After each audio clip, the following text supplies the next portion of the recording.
a little bit of a discombobulated podcast this week. I think you and I are slightly discombobulated. I know why you're discombobulated. Yeah, Sherlock Holmes broke into my house. Hit me in the sides of the head. Yep.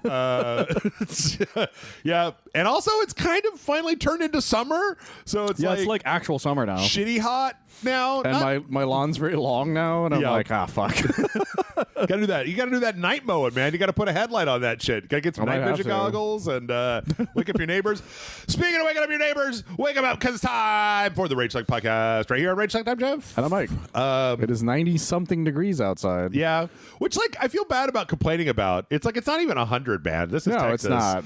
But it's just been really drizzly and rainy. Every time it gets up to 90, the next day it rains and it goes back down to like 85. And I'm like, oh, that's fine. Because it was like 100 for like a month straight last year. Yeah. It was like 110. Like I had to go outside I had to put my hand on the asphalt to see if my dog's feet would burn if I took him. A lot of people weren't doing that. That's the thing. If you guys have a dog, please do that or buy them shoes because they do make shoes for dogs nowadays. Yes. Get them a kitten mittens. You put the back of your hand on the pavement, and if you can keep it there, then like it's okay. But if you can't, then you need to wait. Which was hell. It was hell for me, Michael, because my dog didn't understand that we had to wait.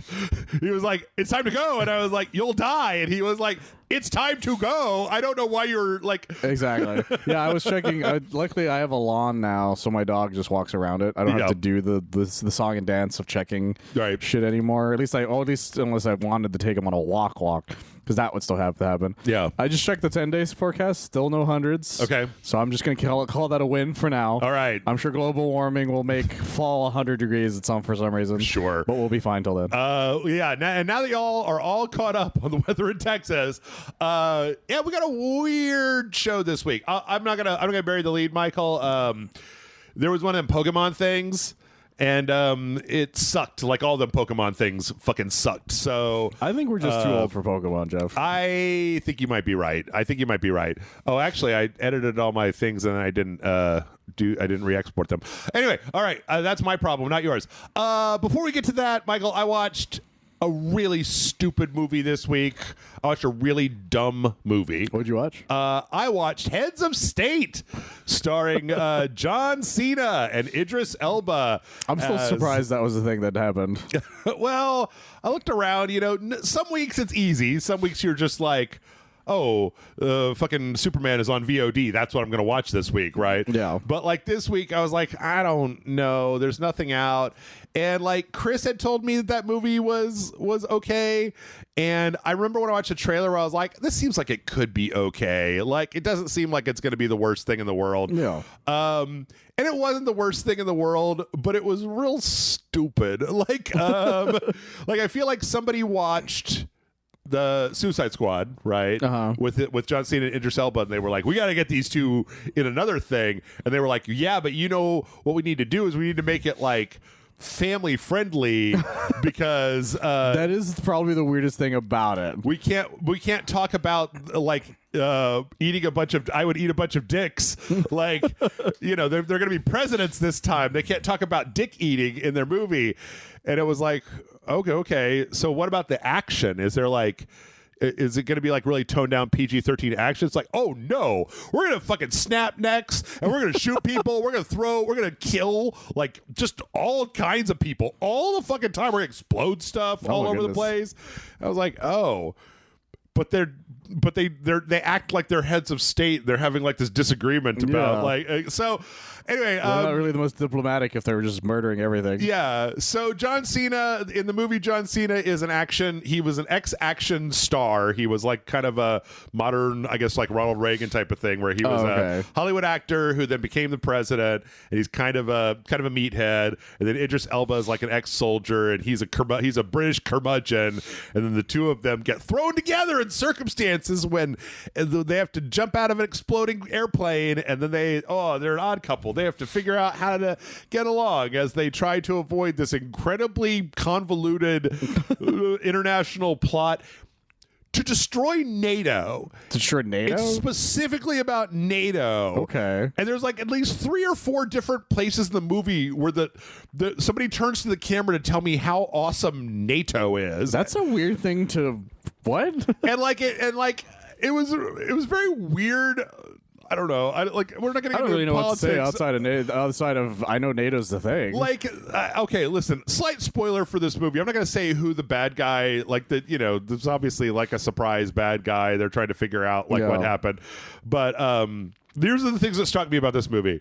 When the bad guy reveals their evil speech, it's like, we don't even need to be in NATO. We do everything ourselves. Fuck you. NATO sucks and we need to leave it. And then you got to have somebody turn to the camera and be like, no, we're all stronger together when we're in NATO. NATO. And I'm like, what? I looked it up to be like, who the fuck was this funded by the European Union or something? What is this? Who wrote this movie? Well, I'll tell you who directed it is the guy that directed Hardcore Henry and Nobody. That's a interesting idea. And it's got that level of violence in it where there's people getting fucking shot and stabbed and discombobulated, all kinds of stuff. So the other thing about the movie that I thought was really interesting is everybody in this movie is terrible at their jobs. So it's you keep having these attacks in places where there's a lot of people with machine guns and they all get their asses shot immediately. Yeah. And I'm like, what? So it's a real dumb movie. I think it works if you watch it as not just a comedy, but a Naked Gun style absurdist comedy where you're like, well, that's fucking stupid. Why would anybody do that? But they paid money. They paid some fucking money for this thing. Carla Gugino or whatever. It's an Amazon movie? It's on Amazon, yeah. Stephen Root is in there. Really? I like Stephen Root a lot. And it's not very clever. I won't say Stephen Root is always in good movies. I didn't realize he was in RoboCop 3 until I rewatched it a while back. Yeah, I was like, oh yeah, Stephen Root can be in really bad things. But yeah, it was a strange watch. I did watch it, but I did stop several times. I stopped several times and then came back to it the next day. Okay. Do you think it would have been fine if you had were drunk while watching the whole thing, or is it just no? I wasn't super great. No, I would have been less. I would have. So the thing about what the movie needed was it needed. I'm not gonna say James Gunn, but it needed it needed an edge. It's very edgeless. It's very just then everybody got shot. Oh no! Let's talk about our feelings and make jokes between these two guys. What it needed was it needed. A budget and the edge. It needed the edge of the budget of Hobbs and Shaw, right? Because there you've got Idris Elba kicking a bunch of ass, and that movie is taking itself 100% seriously, but it's also so fucking ridiculous. Yeah. You know what doesn't happen in the Fast and Furious movies, Michael? Nobody makes speeches about NATO. They make speeches about family and togetherness. And Dos Equis. And drinking Corona. Coronas, yeah, that's what it was. No, but they don't fucking talk about how important NATO is. And so when you jump out of the exploding airplane and everybody's fine, you're like, well, yeah, man. I mean, we're because of NATO. You're right. Yeah. Idris Elba is evil cyborg Captain America in that movie, and then at the end of the movie, it's The Rock and fucking what's his face, Jason Statham. God, all I could think of was Momoa. Jason Statham. The end of that movie, they're on his family's village and they're fighting with spears and with their traditional. Yeah, it's all traditional Hawaiian weaponry or whatever. Yeah, and by the time you get to that point in the movie, you're like, yeah, man, you take down evil cybernetic Captain America with a spear, The Rock. That makes perfect sense. He also has a great line where he just goes, "I'm Black Superbad," and you're like, what the fuck is happening? So yeah, it was not as good as. The Suicide Squad. It was not as good as Hobbs and Shaw. Those know how to push it to the nth degree. Was the chemistry between the two still there? The chemistry between those two works when they're filthy. I don't want to watch good guy John Cena. I want to watch Peacemaker John Cena. That's fair, when he does the fucking jerk off motion and Idris Elba and he flinches away from it. And that shit is hilarious. That shit is really funny. I watch that movie all the fucking time and I love it so much. They also, when they're very filthy, they get to have lines where it's as long as it's dope as shit, and he's like, fuck, he's right. Fuck, he's right. Yeah, exactly. And so the idea that that it's kind of, I mean, I don't know, don't get me wrong, there was some swearing, but it wasn't. It didn't have that fucking spice. That good. Because like edge in a movie is like a very potent spice, and if you don't have any of it, that shit just comes off as bland. If you have too much of it, you roll your eyes, and you're just like, okay, fucking. Yeah. Like you gotta balance that shit out. Yeah. And so it was like there was a good movie waiting to get out in there. I would put it on the level of like all of these weird B tier spy movies, like The Gray Man, and I didn't watch it, but was that one? It was like Ghosted with with Chris Evans and I forgot her the other lady's name. It was like. No, I was gonna say like I don't know, some of the Mission Impossibles or something. It just wasn't. It was like a spy movie where shit blows up, and if that's what you're into, that's fine. I'm 47. I've seen a lot of shit blow up. It's why I watch anime. I need that like then the dude turned into Lightspeed like part. Like it's not enough when it's just like Idris Elba and John Cena shoot guys with machine guns. Which when they do it, the only thing I did appreciate is when they do shoot guys with machine guns in the finale. They held them down by their sides like they were in the 80s. Like nowadays, you know how we actually aim with the guns. No, we're just holding that shit down like we're in Commando. And I was like, okay, Commando is another example. That's a fun one. Commando has great lines, and like the action is great, but it's like fucking Matrix over here is one line in his way through that whole movie, and you're just like, Remember when I said I would kill you last? I'm like, that's right, Matrix, you did. I lied. Are you just like blow off some steam is one that I always think about. He's dead tired. Anyway, so that was what I did this week, and I'm surprised I got 10 minutes worth of talking out of it. You talked a lot more about that than I anticipated. Yeah. Well, how about you, Michael? You watched anything good? You just watched Superman 100 more times? I did, but I've started, I don't know, because I know I haven't talked about this yet, is that It's Always Sunny is back. Oh, yeah. Mm-hmm. I've been watching the new ones. I haven't watched the latest one because that came out today, and so I didn't have time to watch it. Yeah. And I had other stuff to do today. And so, but the first three I loved. One is because the first one was it's not the second half so much as it's the sunny side of the Abbott Elementary crossover. Yeah. And I had never saw Abbott originally when the first crossover came out. Mm-hmm. So I watched that, and then I ended up watching all of Abbott because my girlfriend has been in the education stuff, and so she was very like into it. Yeah. So I ended up falling in love with that show and the crossover even more because I understood all the jokes finally. Right. And so when I watched the sunny side of it, my girlfriend was for a very rude awakening of what Philadelphia is, because Abbott takes place in Philadelphia, but It's Always Sunny is the side of Philadelphia that Philadelphia normally is known for. Right. And it was amazing because it was so funny, because when you watch them both back to back, you realize like how everything connected in a way that you just never thought. You just didn't realize at the time. Yeah. There's a very easy one where because Frank immediately was like, hey, you know these old schools? They're full of copper pipes. My plan is we're just going to steal these fucking copper pipes. Right.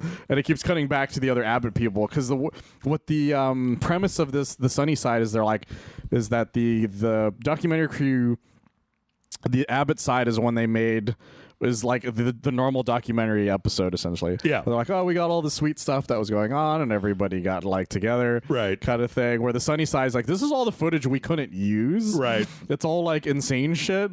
And so it keeps cutting back to the Abbott people being like, they didn't know they were mic'd the entire time. Like they just kept forgetting, and they just kept making stupid plans and doing stupid shit. And so, on one side, like, so when you watch the Abbott side, it's like, yeah, we've been having some raccoon problems, so we're working on trying to get these raccoons away from the garden we made, because they have this like school garden. Yeah. And so it seems like almost like a sweet moment of Frank helping them out, but although being kind of shitty about it because it's Frank. And he's like, yeah, I'm going to get you these pelts to get rid of these raccoons. But then you see the sunny side. He's like, so I brought some raccoons so we can keep them busy so I can steal these goddamn copper pipes. Right. And it's just like that the whole time, where you're like, because it's like sweet that they're teaching Charlie how to read on the Abbott side. Yeah. But when you see the sunny side, it's like they keep trying to get me to read, and it's just boring as shit, and I don't want to do this type of thing. So it just changes the whole dynamic of what was going on the whole time. Yep. But it also has like the classic Sunny like try to get rich quick schemes. My favorite joke is that the one of the teachers like, yeah, so they kept asking for kids to go into the music room, and I didn't know what was going on until I realized they were trying to make their own boy band. Oh, right. Using these kids, and it's just like it's just them doing stupid shit throughout it. And it was a lot of fun. But it mostly works only if you've watched both of them, and especially if you watch them both back to back. That makes for a much better experience because of it, because it's a lot of connecting the dots. Okay. And it was fun seeing that the Abbott people were allowed to throw out their own shit where they can finally curse, because they're not allowed to curse on the normal thing. Yeah. So there's some characters that are like, that character would absolutely curse. And yeah, they absolutely did. Yeah. In this one. And one that you wouldn't expect to curse and says the worst one of them all, which was also really funny. All right. But then after that, there's the normal season episodes. That first one was so funny. The reveal was fucking amazing, because it even got me. I was like, son of a bitch. and there's a lot of great gags, because they got the guy from Hereditary, the guy who plays I think it's Hereditary, who plays the son. Oh, okay. He shows up as this like he's like a billionaire, or he's just a rich guy in general because his dad died, and that's the only reason he's rich. Yeah. And so he's fucking high as shit the whole time. So he was really funny. And then but the third episode was the fucking EMTs. Magic. Yeah. So like, yeah, they Frank accidentally causes a guy to go into a coma by giving him a really hot pepper. Yeah. Like it's a ghost pepper or something, because they think he's a jazz man. He should be able to handle spice. And they're like, and then they're like, they see the EMTs, and Mac and Dennis are like, we should become EMTs. Yep.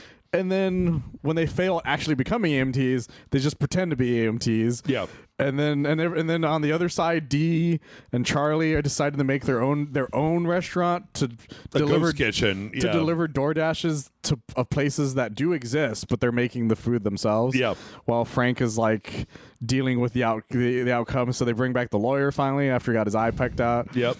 And so it's just this amazing episode of just all of those things converging into one final finale that it also had a reveal that I fucking lost it when that reveal happened. Yeah. But it also showed like how much has changed for that character since everything has started. And the micro dosing peppers was one of the funniest things I've ever heard of. Yep. That was great. I also have Bamboleo stuck in my head because of that. It's just so funny. Get on the study trip. Yeah, you guys should. I know South Park's back. I've seen clips of the new one, but I haven't seen it yet. I saw like a minute of the new one. But I'm very excited to watch new South Parks again. Yeah, me too. Especially because they got delayed. It was supposed to come out like a month ago. It seems like it's been a long time since there's been South Park on the air. So. Yeah, it was actually supposed to happen the beginning of the month, but was it Streaming Wars the last one, or was there one after that? It was, because I know they had all that COVID stuff. It was there was a season in between Streaming Wars and now. Oh, okay. And it was the one that they had retcon Token's name. Oh, okay. Because it turns out like, oh, he's Token, right? From JR Token. Yeah. Instead of Token, they're like, oh.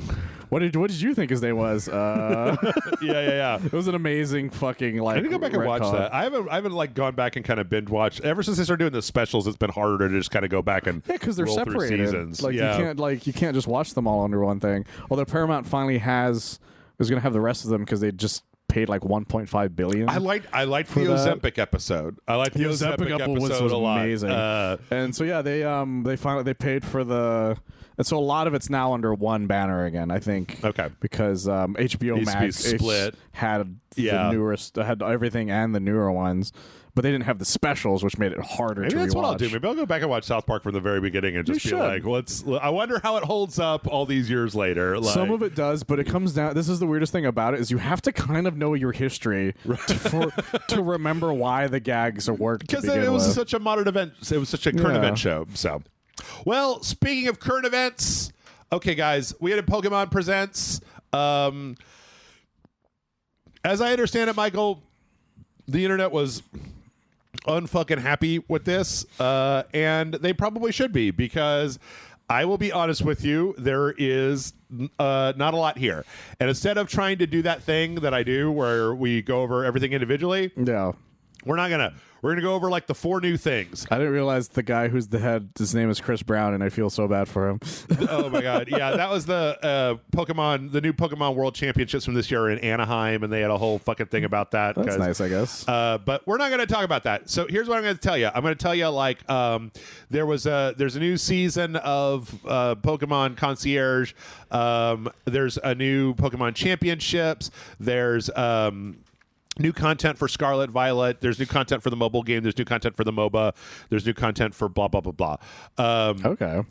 But so what we're going to do is instead of going over all that bullshit, y'all can go look that shit up yourself if you want to know what's going on. Like they had a 2-minute trailer for Pokemon Scarlet Violet showing how it's better on the Switch 2. And it's like, yeah, man, we know.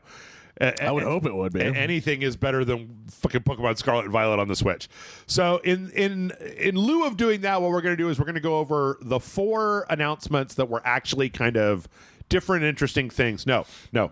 Sorry. I'm very sorry. Sorry, Michael. Audience, I'm sorry. I did not mean to use the word interesting. We're going to go over the 4 new things that were in here. Most of them are unfucking interesting. Okay. Like, and that's not even me because I'm not a Pokemon guy, but like, that's not just me. That's like the whole internet. Oh, the internet's just like that happened, I guess. Well, the thing is that they announced that this was going to be a thing 2 months before it came out. Oh, and so everybody had really high hopes that there was going to be like a slam bang presentation with a lot of new stuff, especially with Z-Day very on the horizon type of thing. But the thing is that as somebody who's watched a lot of these Pokemon things, I'm like, guys, they're never good. It's always like, oh, we added 2 new guys to Pokemon Cafe, and we added guys to the mobile thing, and here's some new expensive cards for the new, like, TCG app or something type thing. Like, it's never good. Here's the Pokemon toothbrush app. Here's the going to sleep app. I'm like, what the fuck are these? These aren't even video games. Anyway. Okay, so here's the deal. We had 4 things. We're going to go through 4 things. We had a new, it's like a 2-minute trailer for Pokemon ZA. One of the things that I noticed here, Michael, was that this is the same kind of graphical fidelity that they had in all the rest of the trailers for Z-A. It's always been on the Switch 2. Yeah. It's not going to look like this on the regular Switch. Yeah, there's 0 chance for that. I'm curious, though, because ZA, I think, I don't know if it's Pokemon Z and Pokemon A. I think it's just Pokemon Z-A. I guess like Arceus, they're not going to have like 2 versions. So it doesn't seem like there's 2 versions unless there's an A to Z one. Yeah, maybe. Who knows? But usually they tell you ahead of time. Yeah, to pre-order both versions. It's part of the marketing, right? Yeah. Like they always announce like Sword and Shield, Black and White, right? Sun and Moon, that Scarlet kind of Violet. They've never done them like as like, oh, there's only Sun, and then like last second said there's a moon or something. Right. So I mean, like, let me do the takeaways here. This is basically Pokemon Scarlet and Violet, except instead of going into high school, it's urban, Michael. It's in an urban jungle. And I'm glad that you said that way. What? I don't want to. I'm just going to leave it at that. I'm just going to leave it at that. All right. Well, no, I mean, like they're talking about like, oh, look, here's graffiti, and you get to dress up in like a fedora and like a windbreaker, and I'm like, it's definitely not like countryside coded. Yeah. Like the whole thing takes place in a city, and there are parts where you go into parks to battle Pokemon. They talk about how like there's like a I don't know. Like these guys, this is like your people, and they're like the MZ. Okay. It's like an M and a Z, and it's like a fashion designer and a dancer and like some other guy, and they're coded like a gang, kind of. They're coded like your dudes in Watch Dogs 2, oh, right? My goodness. Like it's Dead Sector or what? I don't remember what they were called. I don't know. But they're like, no. And what they want to do is secure the safety of all the Pokemon in the city. And I'm like, the dancer and the fashion designer? And then, like, what do they go out like at night? And, how does that work? I don't know how that works. Are you guys kidnapping Pokemon? What does that mean? And then, like, I guess there's some evil industrialists, like, that you've got to go battle. And some weird guys. The only other thing I got, like they said, oh, you could change your clothes, buy some different outfits, and hang around. They did say that like at night that what I guess Pokemon have been mega evolving randomly. Oh. And so you've got to like go out and do these raid bosses because they've been mega evolving into that's interesting craziness. They showed this one, I guess, for the life of me, I thought it was like a Charmander. Looks like a Charmander, but it's not a Charmander. I don't remember its name. I want to say it's Dragon Knight. Something like that. And he's actually one of the original like 150. Grows like wings out of its head, even though it's got wings already. And that's like the mega evolution of that thing. So, and that, I don't know. You watched this trailer like twice. Like, do you see anything else that's worth saying? It looks like a Pokemon game. I don't know. That's the thing is I haven't really kept up with Pokemon a long time. October 16th. I know it's the city from X and Y. Yes. Which was like, it was based on France mostly, which is why it has the giant tower in the middle. Oh, yeah. And so I'm like, which was kind of neat at the time because it was one of the first like cities that ever existed in Pokemon. Sure. Because most cities were like towns, which, and I don't like a village. I don't mean to say like towns suck or something. Like, no, it was always like, say, like, yeah, like a villagey type area. Right. This was like an actual like, oh, this is a fucking city with a bunch of grassland type around it thing. Yeah. And so like I remember it being a big deal at the time, and so them making an entire game that's just within the city, I always thought was an interesting idea, especially because the city wasn't big on a 3DS because it wasn't supposed, it was designed to be like a hub area more than it was to be like an actual city if that makes sense. Where now they're like, well, now it's a city, so you can take everything place here. But it seems almost like a crutch because it seems almost like we're like, well, we still haven't been able to expand it any bigger than what we have here now. Right. So I think it's kind of weird to me that this is still the way they were going with it. Yeah. But if it works out, this might maybe they'll make like more super detailed areas in the future and maybe actually have an open world around it outside of the city. Maybe. I don't know. I don't know what the fuck Game Freak is doing, and I'm not a Pokemon guy, so I don't know. Oh, yeah, there is one other thing. They did show, it's not in this trailer. Apparently, it was in the main thing because I watched it. You can style the hair of your Pokemon. You can style Pokemon's hair? Like, there's one of the Pokemon that looks like a really shaggy dog, and they basically showed that you can like take that Pokemon to like a groomer. I was right. It's Dragonite. Okay, Dragonite. Yep. I know something like that. I don't care though. He's he's in the original 150. It's the reason I still remember his name. But yeah, I mean, Pokemon ZA, that's still a thing. I don't know enough about it to get all granular with it. All I know is that everything I've seen so far takes place in a city. I know there's like a park in the game, and then there's like streets that are walled off at nighttime so that people can do Pokemon battles, and I'm like, that's weird. That's very weird. But that's how they keep everybody in 6th Street in that one area. I was just trying to walk home, but it turns out that there's two guys dog fighting on in the middle of the street, just right in front of Joe Rogan's comedy club. Yeah. So yeah, that was probably the second most interesting thing that happened. You want to talk about some disappointment? You want to talk about some major disappointment? What is going on here? Pokemon Friends. Pokemon Friends. This is like a phone and Switch game, and it's what do they call these things? Sokoban? Yeah. It's like a Sokoban app with Pokemon. So there's like a bunch of different little puzzles, and they're all just kind of involved. Like they're logic puzzles. It's like, draw a line from Pikachu to the end of the thing that touches all of the light bulbs, or like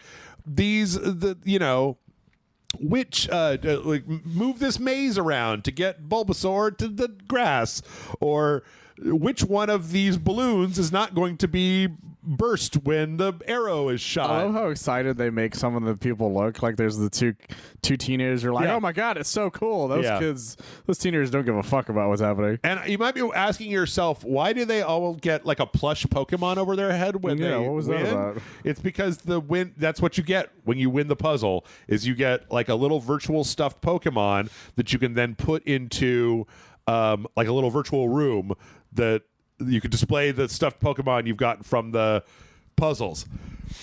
This is a bullshit right here. This is barely a fucking video game. Like, this is nothing. This is nothing. I don't know what to call this. That sounds really dumb. This is nothing. This is like a free game. We used to get this shit for free on our phone when we bought it. Like, yeah, and also like it's just I don't understand what the point of having this is. They're like it's not like cool to have that sort of thing. I don't know. The way that the trailer makes it out is that like yeah, there's these tiny little games, and then every day you can have a eureka moment. That's why the light bulb over their head is going on, where it's like, okay, so you're supposed to like whip this thing out and do a couple puzzles while you have some free time. God forbid you fucking do anything. Sure, like, I guess. I don't know, read a book or Professor Layton versus Pokemon, I guess. Or play Pokemon on your Switch. Like, I don't know. Anything else outside of this. Yeah, this is the most disappointing thing I've ever seen in my life. You know what these puzzles remind me of because of the way they're designed? They remind me of those old Flash websites that were made in like the early 90s, early 2000s of like, hey, the new Pokemon season's out. Go to www.pokemon for kids or whatever and play these puzzles, and there's like 5 of them and they look exactly like We've got 25 puzzles that you can go to. We're adding 5 more every day. And if you get them all, you get a nice looking wallpaper type of thing. Yep. That's what these look like. It looks like garbage. It looks like trash is what it looks like. It's really stupid. So, yep. So yeah, that was one of the announcements. You might notice that that was the new game. Oh God! No, actually, you know what? That was the new game. Like everything else was either an expansion for something that was already out, or like a trailer for something that's going, or a trailer for not a game, or a trailer for more of a game that you already knew existed. Yeah. That was the only reveal from this entire thing. This makes me sad. Yep. Okay, here's something that doesn't make me sad. They're making another stop animated Pokemon thing. It's called Pokemon Tales: The Misadventure of Sirfetch'd and Pichu, who are like Sirfetch'd is like a he's like a duck with a sword. This is being done by Aardman Animations. Oh, the Wallace and Gromit guys. They had a whole intro where the Aardman guy came out to explain. Now the trailer is nothing. It's just like it's a sheep guy like chewing grass while you see Pichu and Sirfetch'd like running around in the background. Yeah. That actually sounds like fun though. But that is legit interesting. Yeah, it's also coming in 2027. I don't know why the fuck you would announce it now if it's coming 2 years from now. Definitely just to try to drum up some type of interest. Because they had nothing else. They had nothing. This could be fun though. I like Aardman has never really failed me all that much. No, I love Aardman. It's like they've only made one movie that I thought was just meh, and even then I still had fun with it. Yeah. I mean, you see the sheep guy like more than anybody else, and he's very cute. I'm like, good. That seems great. Do that. But that's also not a game. No, it's just a Netflix show. 2 years from now. Which is funny that it's 2 years from now, because it's like some of the people who are kids who would be excited for that are going to age out of it. Sure. Because of it. Or forget it exists or anything. Such a strange thing to do. Like, why? And then finally, this was the weirdest one. Pokemon Kanto. Oh, okay. This is a theme park attraction. Oh. So there's a Japanese theme park. I forgot the name of it. Basically, they're taking a piece. Yeah, this Yomiuri Land. Yomiuri Land or whatever. And they're taking a chunk of it and they're turning it into Poke Park Kanto, whatever. It's Kanto as far as I know, yeah. Because that's the name of the original first region. In Kanto. If I remember correctly. And I don't know what this is. This guy talks about, you're going to go into the wild and you're going to see Pokemon. There is nothing. There is nothing. It's a guy talking, and then they've got a model. They've got a theme park for ants. Yeah, I was about to say, this is a theme park for ants, guys. Right. Like, there's going to be a Pokemon forest and then a little place with, like, a snack bar. And I think that what it's going to be, I could be wrong, but what it's going to be is it's going to be like a forest with little plastic Pokemon statues in it. Or slightly animatronic, maybe. Yeah, or maybe some people running around in outfits. Like every day, there's a different Pokemon outfit guy. But like they have this model, and what it looks like is that there's just, unless the Game Freak has managed to bioengineer actual Pokemon, the Jurassic Park Pokemon, or teach birds how to wear costumes. Like I don't know what this is. It looks like it's a forest, and we're going to put statues of Pokemon in the forest that you're going to go and be like, I saw the Pikachu. It looks sad. I don't know what to do. I don't know what to tell you. Like, yeah, because it keeps showing like renders of what they think it'll be, and they're these just little statues in the grass and stuff. And like, which is going to be a nightmare to like trim around, by the way. And then if you go back and you look, like this actual area is like one little road that goes like I don't know, not that far. And then there's like there's like a ride, like it looks like a Pikachu ride, like a carousel and a fountain, and then like a snack bar. And then there's like a gymnasium where there probably is like the gift shop. Yeah. Or maybe there's some kind of activity in here. Like I don't know. I don't know. But yeah, so that was it. That was your Pokemon Presents. That's neat, I guess. But like the issue I've always had with them announcing those, they're like, most of us don't live in Japan, guys. Yep. So, well, yes. So, yeah. So you could see why Pokemon fans were like, what? Yeah. Like a place I can't go, really a show bad. I can't watch for 2 years, a phone game, a shitty phone very game. mad, yeah. And then just like the rest of it was just pimping out the stuff out there already. We made more expensive cards for the TCG. There's new characters for the Pokemon Unite. There's new characters for the phone game. There's there's a new raid for the Scarlet Violet. Scarlet Violet's on Switch too. And it's like, okay. This is very little exciting Pokemon news. Like, at least when they had that toothbrush one, it was like, that's kind of cool. You get to watch Pikachu brushing his teeth, but like... Yeah, there was some reason behind the toothbrush one. It was like, oh, kids can like learn to have fun cleaning their teeth type of thing. Well, even the Pokemon Championships thing at the beginning, that announcement usually has an intricate animation that leads into it. And here it was just like, here's a white guy to tell you about Anaheim, California. And it was like, okay. That was not great. That was that was not great. So I appreciate this headline. Yep. From Kotaku. Pokemon unbelievably bad summer showcase leaves fans high and dry. So that's sad. That makes me sad. All right, maybe something to make you happy, Michael. Battlefield 6. We almost didn't get it, but we got an official reveal trailer. Okay. The United States is under attack by a mercenary group, and it's in the modern day. So we should call NATO, is what you're saying. This trailer, Michael, this trailer hates helicopters. There's like, I swear to God, there's like 3 helicopters that get blown up in spectacular fashion. Yeah, quite a few.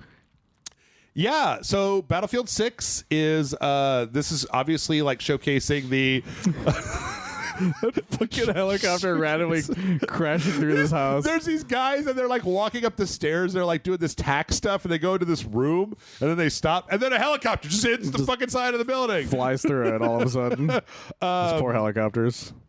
So yeah, Battlefield 6 is going to be modern day. It's going to be a second helicopter has hit the house. Battlefield 3. I don't know who this giant mercenary army is that is apparently attacking the entire United States. You go, how?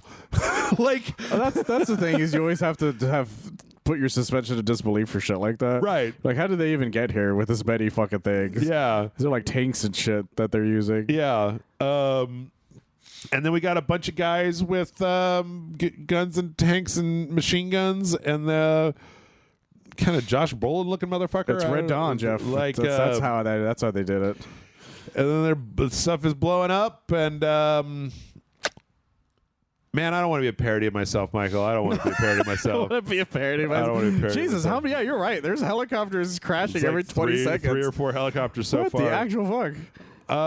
This is the single player campaign, and I have to say that like I saw some comment about this. It was like, finally they're going back to the fun single player campaign set in the modern day, like in Battlefield 3. You remember how everybody loved the single player campaign of Battlefield 3? And I'm like, I played the single player campaign of Battlefield 3 and I didn't care for it. It was like, okay. The only Battlefield that's ever had a good campaign is Bad Company. But yeah, all the Bad Company games are great.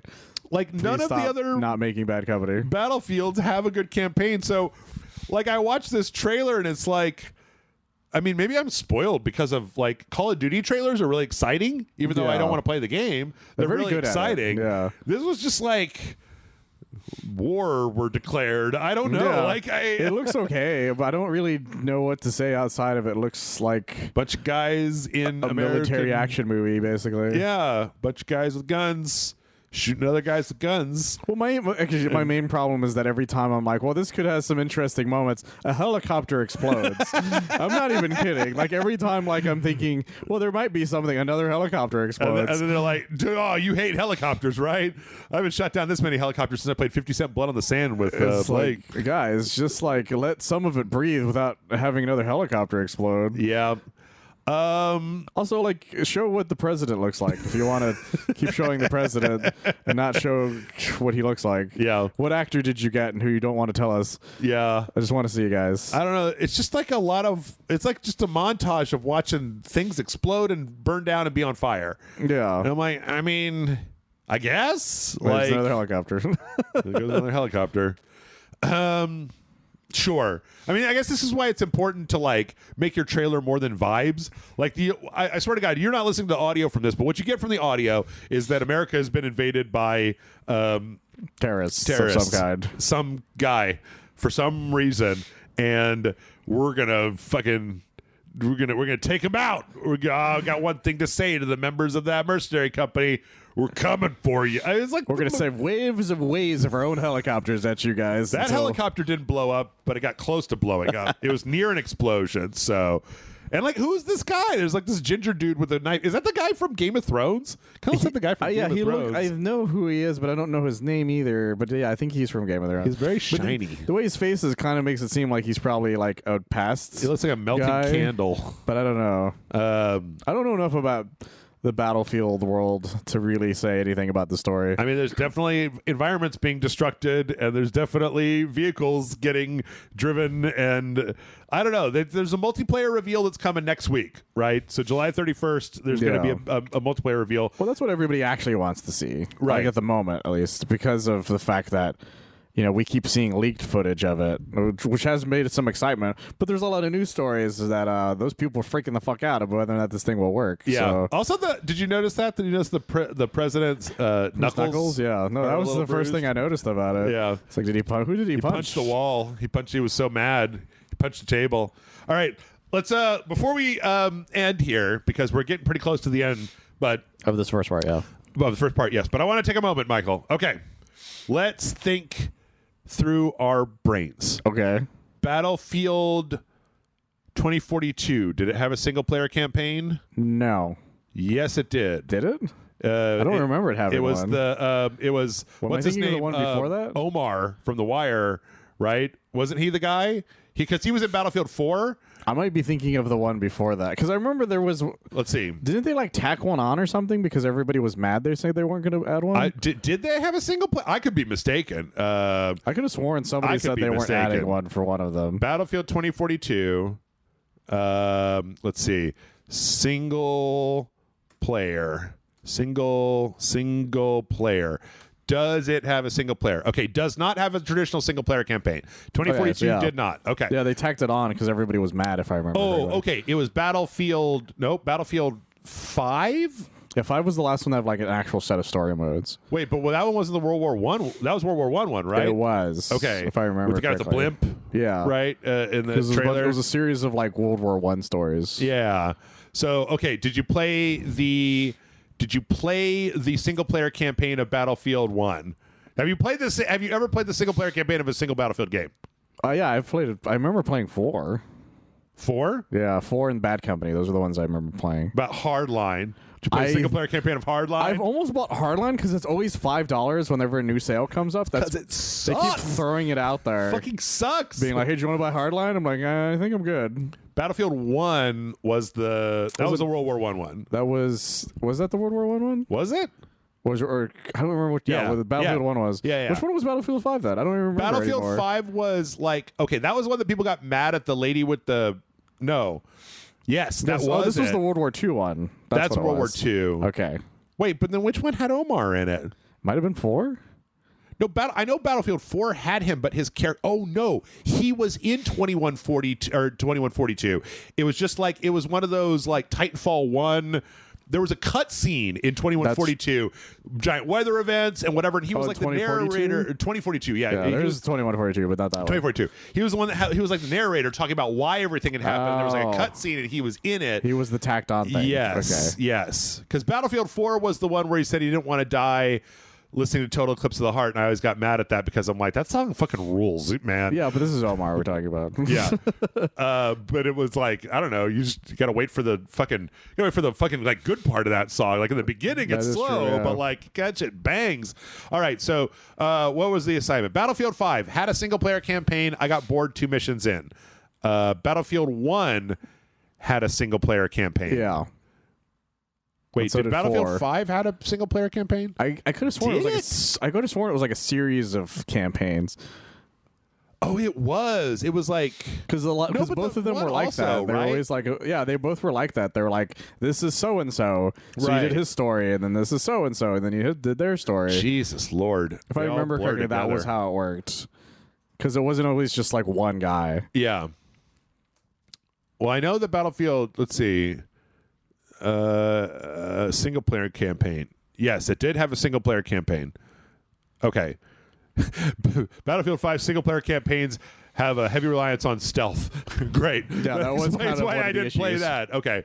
Yeah, I remember that. Okay, Battlefield 5, Battlefield 1, the World War I one, I got bored with that. Battlefield Hardline, I played, I think, all of for Spill.com. That was a long time ago. Or maybe early RageSelect. That was bad. I didn't like that. Jason was so heartbroken at Battlefield Hardline. It was an interesting idea. That's the thing about Hardline that I liked. But and then Battlefield 4 did have a single player campaign, and it wasn't really very good. Yeah. And then Battlefield 3 was the second video, the first video that Jason and I ever did for Spill. Oh, okay. Remember that was Friendly Fire Will Not Be Tolerated. Right. That was like 2011. I forgot about Very that. first one. Not that good. We just made fun of it the whole time. Sounds about right. So, yeah, bad track record on single-player campaigns. I don't know why anybody even wants one anymore. Activision can't do it. Their campaigns suck now. They used to have good ones, but they all blow now. Like, so... I don't know, save your fucking money, I guess. But yeah, I guess next week we'll be talking about the multiplayer reveal. So, yeah. And with that, we're going to go ahead and take a break. We have a lot of news left to go. So, yeah, make sure to stick around. It does say NATO's under attack. Oh, yeah, no, it did say that NATO was under attack. It did say that. I was going to say that before we... Oh, God damn it. I forgot. NATO's under attack in Battlefield 6. We got to call John Cena. All right, that was my wrap back around. We'll be back in just a minute.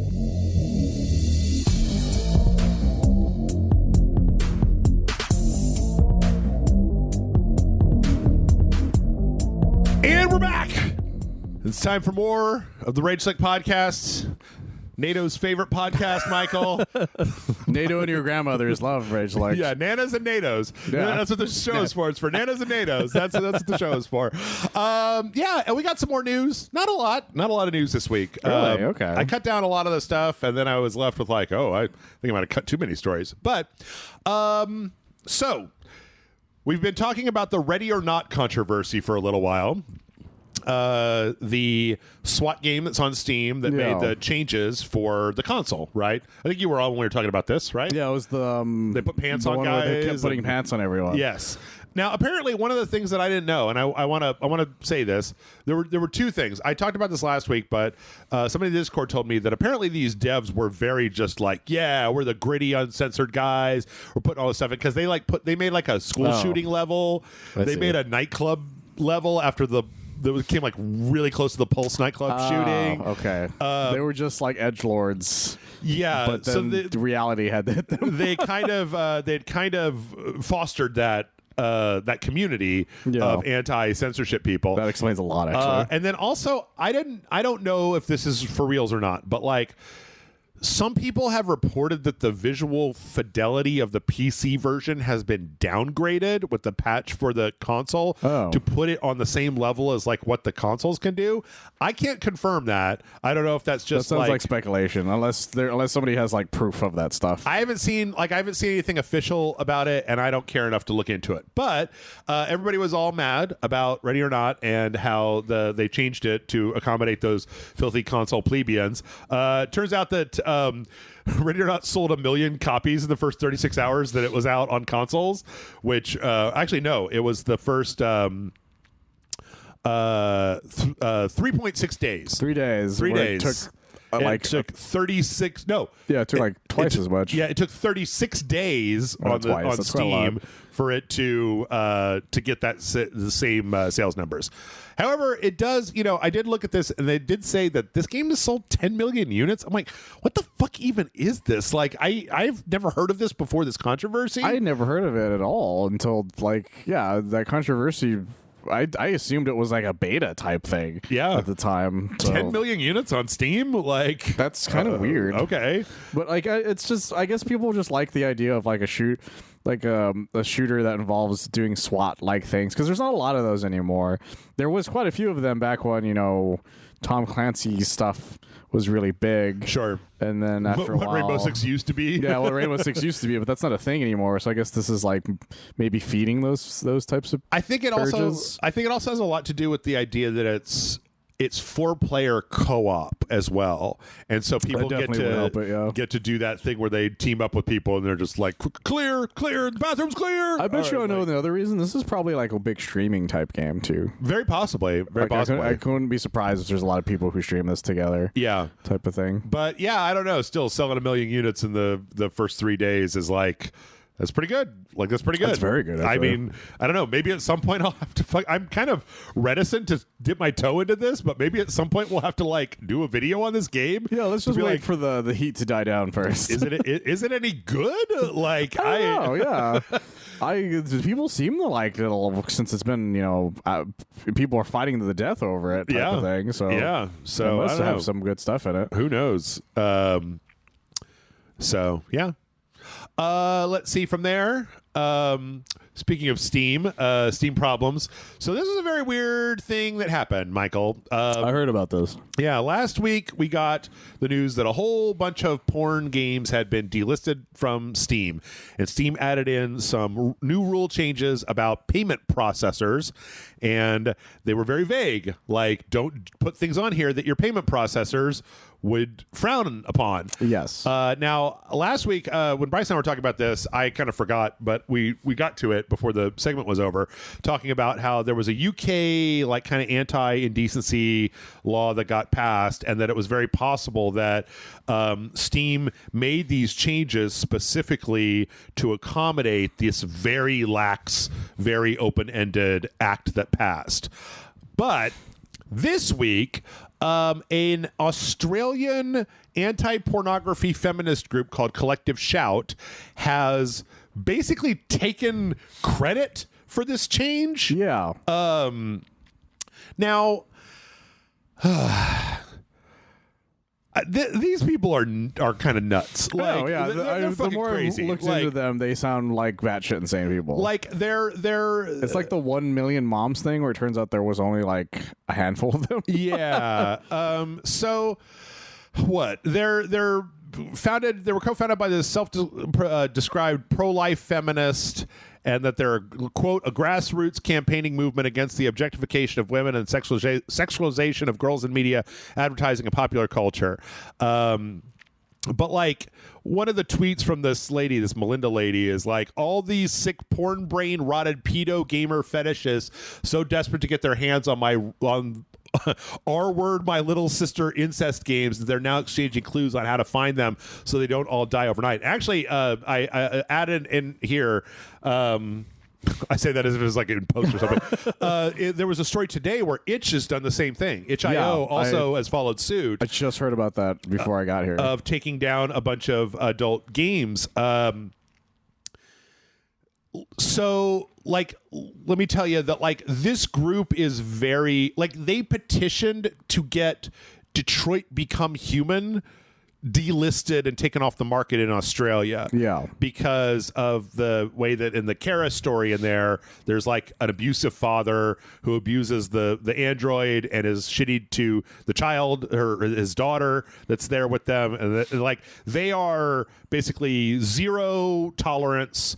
Even though like it's like, a whole thing about the story. It's part of the story. Yes. Yeah. It's not gratuitous. It's not like you don't like the guy. Like I have a little bit of sympathy about like, some of the shit that comes through on my Steam recommended page is like, okay, guys, like, what probably really started this was that game, and I'm using quotey fingers, game that was supposed to release on Steam, right? That where you were the R word, R-wordist, and you were supposed to do things like that, and like it was seconds, like not seconds, but it was this close to like getting past Steam on accident, right? Type of thing, and until everybody was like, nobody wants to play a game like this, and then everybody noticed, and I think that's what, like, I don't think these people even paid attention to what was going on that deeply. Sure. Until that became like something you could rally cry around. Like, in 2015, they had a campaign to pressure Target and Kmart in Australia to stop selling Grand Theft Auto 5.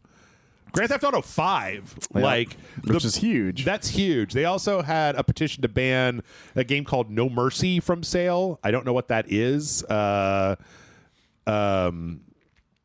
pretty sure that's the game I was talking about. Okay. Yeah, it was not a that's a one of those kind of fucked up ones, but that's the thing. That one I think is really what started this, because it's the same thing. Like, all it takes is one thing to like get everybody's attention to it. Yeah, and then it's the end of the world, because apparently now all games are that, right? Even though that was like an outlier. And apparently they wrote that they got like over 1,000 people to basically email payment processors to demand this change. So, and when this stuff happens and there's not like some kind of counter movement or anybody to consider it, like, you get 1,000 emails from moms, from people that are like, you can't believe that you're fucking letting people buy this sick shit, you fucked up weirdo. And like, they get scared and they say, nah, bro, and then they go.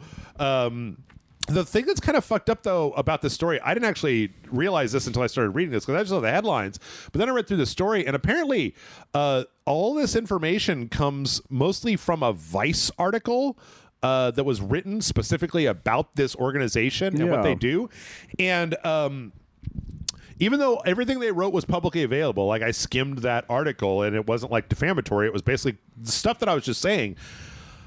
Vice was pressured into taking that article down, and the two journalists that worked on it quit in solidarity, saying, like, I'm not going to be part of this.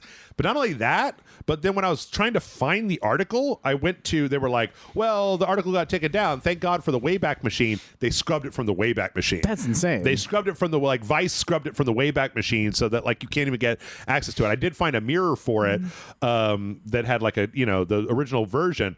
But, like, okay, I'm going to say the same thing I said last week, man. Like, a lot of these games, I don't think they're cool. I think they're gross. I don't want to play them.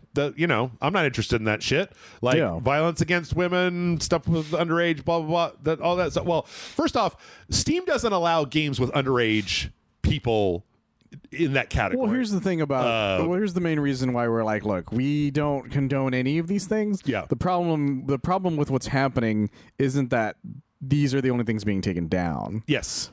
Well, it's also one of these things where it's like, I'm a 47-year-old tax-paying adult. If I want to buy smut, I should be allowed to buy smut without some fucking mom in Australia who gets to decide what I can buy and what I can't buy. Yeah. Like, if you're talking about 16-year-olds, I am all in favor. I think there's a lot of big conversations to be had about, like, what kind of content is consumed on the internet. Like, Michael, when I was young, you'd fucking go into the woods and steal a porno. Like, Jeff, you should finish that sentence, because you now became a soundbite of "I'm all for 16-year-olds." That's what you just said. Yes, I don't think anybody's looking to ruin my reputation over here. No, but I just, the thing is that if you want to have a conversation about it, if you want to have a conversation about what is allowed and what's not allowed on Steam, I am all in favor of having that conversation. I am not in favor of having what I can and can't buy on Steam dictated by some uptight twat in fucking Australia. Yeah, that's like, the thing. Fuck you, lady. If this is happening because of a completely different country, right. That's what frustrates me. Right. Because Australia is already really uptight about games to begin with. Absolutely. And if all of a sudden every game has to be the way Australia has their games, then we're just absolutely fucked. Look, the thing is that, like, okay, there is the sick hentai incest sister horrible game, right? But remember what I told you. They successfully campaigned to Target and Kmart in Australia to not sell Grand Theft Auto 5. Which is crazy. There is not a storyline in Grand Theft Auto 5 about underage women, about incest, about any of that stuff that I talked about. Like, yes, there's all the stuff with, like, the prostitutes. You can shoot the prostitutes. You can shoot everybody. You can run over everybody in that fucking game. There is nothing specific about Grand Theft Auto 5 or fucking Detroit Become Human, for that matter, that puts it in the same category as these other games. And I do not want some group of fucking moms. I'm sorry I said twat before, but I really do hate this shit. No, they are twats. In Australia to be telling me what I can and can't buy. It's not your responsibility, and it's not my responsibility to protect all children the world over from having access to things that they may deem inadmissible. And I say that because I'm not in favor of these types of games, but I do want to buy Grand Theft Auto. Yeah. I want to buy Grand Theft Auto 6. I want to play Detroit Become Human. I want them to be able to have the freedom of not having to worry about a random set of moms from anything, for whether it was be from here, from Europe, from fucking Atlantis. I don't give a shit. Yeah, like it doesn't like they shouldn't dictate what the rest of the world fully is able to do. Right. And it's frustrating to me because this isn't the first time payment processors have done something similar. Yeah. It was the reason why OnlyFans almost was going to just not have the thing OnlyFans is known for entirely, because they were like, well, payment processors and stuff. And if luckily they found their own, like another processor that was perfectly fine with them. Yeah. Sort of thing. And for all we know, like Steam might be able to figure that out here too. Who knows? Maybe. I mean, I don't know. The main thing that I come down to is that, like, when you let this shit get started, these people obviously have a problem. Like, I want to be able to watch Terrifier if I want. Yeah. Right? Like, it's a slippery slope. Like, I want to be able to play the fucking Hellraiser game we're going to talk about that has a trailer with, like, the titties and gore in it. Like, I'm an adult. My brain is not going to be warped by this stuff. I've already warped my brain with years and years of sleep deprivation, caffeine, and drugs. So, like, you're not saving me. And I don't want somebody else to decide that this is the way to go. I hate it. I hated it when it was Jack fucking Thompson, and I hate it now. I'm very against people telling me that. I am more than happy to talk about if you want to have limitations, right? Some kind of age verification, maybe, like that kind of stuff. And I'm more than willing to have parental controls that are built in, that are able to be used, and all this different stuff. But at the end of the day, you're gonna have to allow some of this stuff, because otherwise some fucking whack job in Australia gets to tell me over here in the goddamn United States of America what I can buy. So it's very frustrating, because again, it's like, I get the stance on it, but the problem is usually the person who has that stance it's an all or nothing, no matter what it is. It could be like the most like fucking sympathetic movie to the woman themselves. Yep. And they're gonna be like, no, but the fact that she gets abused at all is like the bad things. Like, yeah, no, but the thing about stories like that, and I don't mean it like in the games that they did eventually ban, but in stories like Detroit, right, a Human, those are to be like, you should recognize it's not abuse. Glorification. Yeah, it's not glorification. It's in fact, if anything, it's warning you about abuse. Right. The problem is that, like, for them, there's no good reason to have it, even though it's like people need to know that, hey, if you're being abused, you should definitely know to not be fucking abused. Yeah. And if this is how you recognize it, then that's great. But if you have nothing to recognize it, then you're completely Yeah. Well, and I tell you what, like I would even be less fired up than I am if it wasn't for that Vice shit. If it wasn't for that, like, and then I had no idea that's what happened. And with then that Vice thing. And then when we said what happened, like they turned their ire towards journalism and people like, and then journalism caved, and then Vice caved and took the shit down, which is crazy. Like, so as far as I'm concerned, if that's what you're doing, because that's one step further down the pernicious road of like, not only are you telling me what I can and can't buy, but you also want me not to know who is to blame for it. Even though they're on Twitter, like I read this lady's whole chain of like, I did this, huzzah, and all you fucking pedophiles, you know, like, goddamn, dude, like. So anyway, I'm sorry. I'm just gonna leave it alone. Too many things to say about it, I guess. Like they talked about Honey Pop, like they were incensed about Honey Pop, and I'm just like, oh, god damn it. The whole thing's stupid. Yeah. So screw off. Speaking of things that made everybody mad on the internet, Persona 5, their Persona 5, the Phantom X, has been in a little bit of hot water. I didn't actually understand this as much last week. Some part of this is just me talking about shit from last week. But so American gamers are mad at Persona 5, the Phantom X. One of the reasons for this is because that game has been out in China for a year. Oh, really? Yes. And part of what they're doing right now is they are accelerating the content release of all the stuff that's already come out in China to try to get everywhere else on board with where China already is. Yeah. However, this is kind of what I got wrong last week. They have not...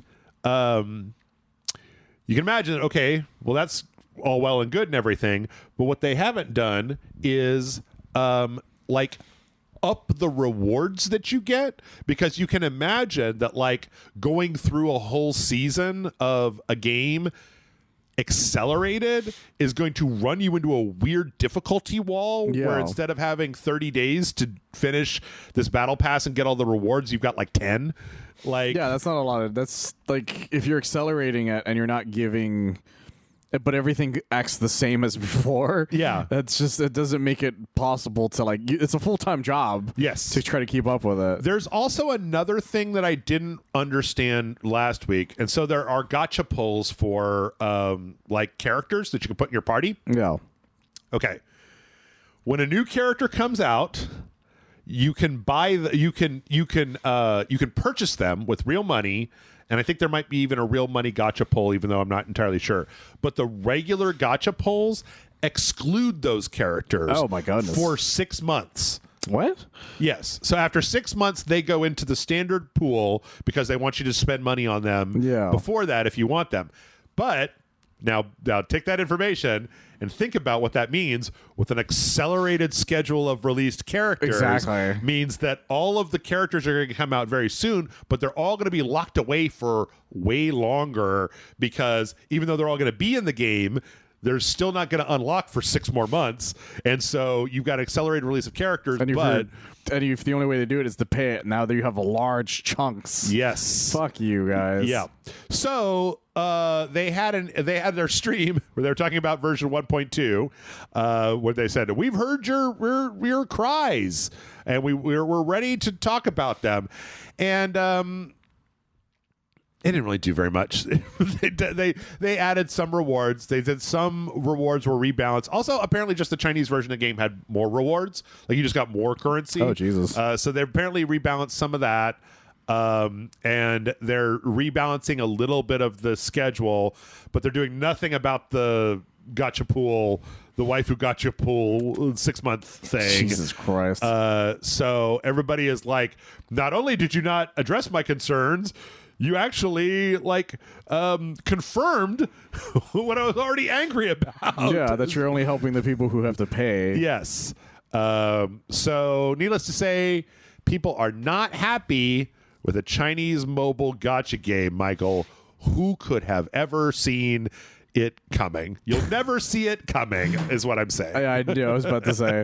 It's frustrating because of the fact that, you know, it's a whole new story and everything. Yep. Like, it's one thing if it's just like, oh, you know, because there was that one Final Fantasy game where it was just like you got like the characters across time or whatever. And even though there's like a Dragon Ball game I played that was like a gacha that also was the same thing, and it had a decent story, but usually those stories were told in these very like basic texts thing where like here's a silhouette of a guy going, oh my goodness, right? Where this was like, this is a fully like realized looking video game. Yep.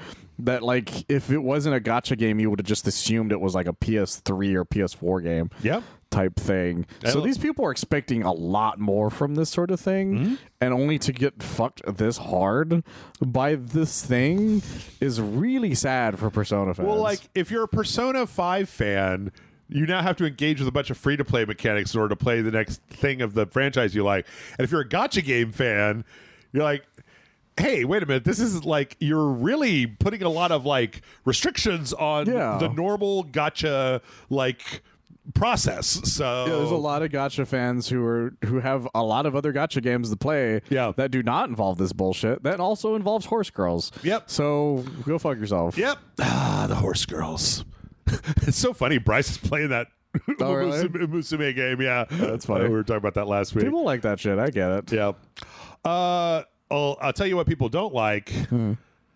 Split Fiction 2. Splitgate 2. Yeah, I was about to say, Splitgate 2. I was like, there's not a Split Fiction 2. God damn mine. You're making up games now, Jeff. I am. I told you it was going to be a discombobulated podcast. Fair. But the Splitgate 2 thing is really funny. I used a real bad word earlier, so you know. NATO. So Splitgate 2 was destroyed by NATO. has not found its audience and is unreleasing. I read this story because I found out the story and I laughed so hard. Yeah. Because my first thought was, are FPSs great again? Right. Because fuck that guy. That guy came out of that hat that said make FPSs great again. Didn't they say they were like firing some people or some shit? Oh too? No. Oh yeah. Yeah, no, like it's fucking redonkulous. So here's what they're doing. No, wait until you I got the cherry for this Sunday, okay? Let me put down the shit base and then we'll put on some whipped cream and a cherry. So Splitgate 2 is quote unquote unreleasing. What does that mean? It means it is backing up from release to beta. It is going from release back it's to no beta. Longer 1.0. Yes. I think it might have actually been in early access before. It was apparently, but it's like going further back than early access, which I just pretty much think means it's not going to be sold anymore. If you have it, you could still play it. I don't really know if that's what that means or not. They're not shutting down the servers, but they are going back. Now, when they talked about what happened,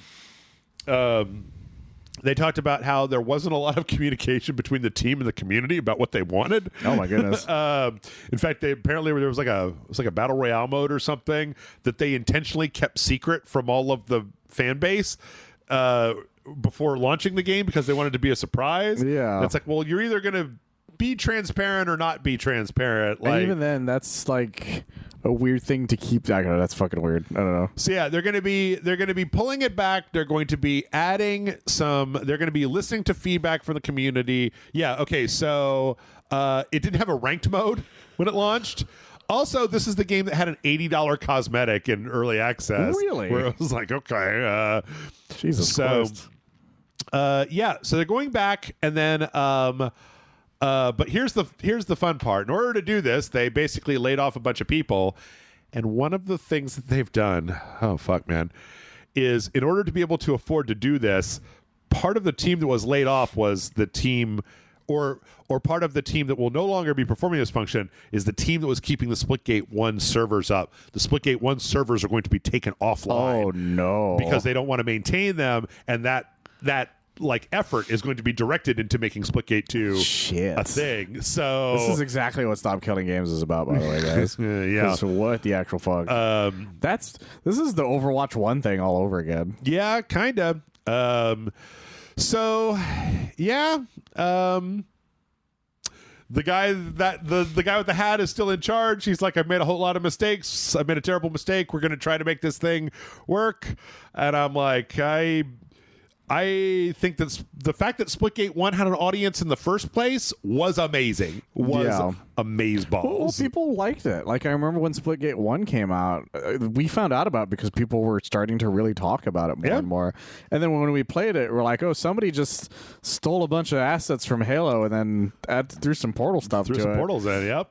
But I got why it was fun. I just, my brain just couldn't fucking figure it out. Yep. And I know a lot of people when it came out, because after we did the video, I had a few people talk to me about it. They're like, "No, I really like it." I was like, "Okay, I get it." And then but see, there's still just like disappeared for a while from the public, I guess. And then I didn't even know they were gonna make it 2 until that guy did that dumb shit he did. And then only to find out that the one audience they have, they're cutting off. That's fucking ridiculous. Yeah. I mean, the original launched with mediocre reviews and took time to build an audience.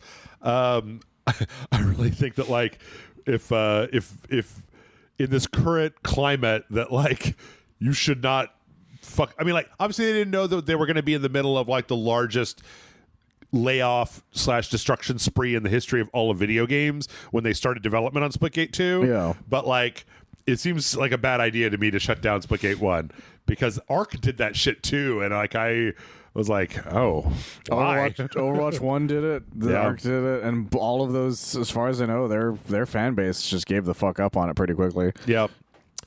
Let's see. Supermassive Games also has some layoffs that are happening, and they have delayed that Directive 8020 game out of this year into 2026. Okay. Yeah.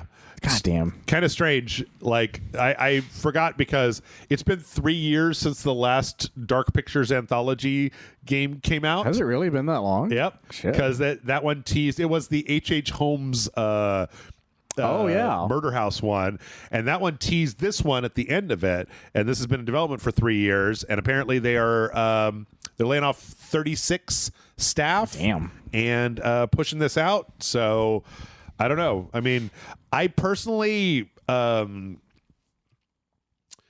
I can't figure out how Supermassive stays in business because I don't know anybody. I never got the impression that any of those Dark Pictures Anthologies games sold really well. And they came out so quickly. Yeah, they were like one a year.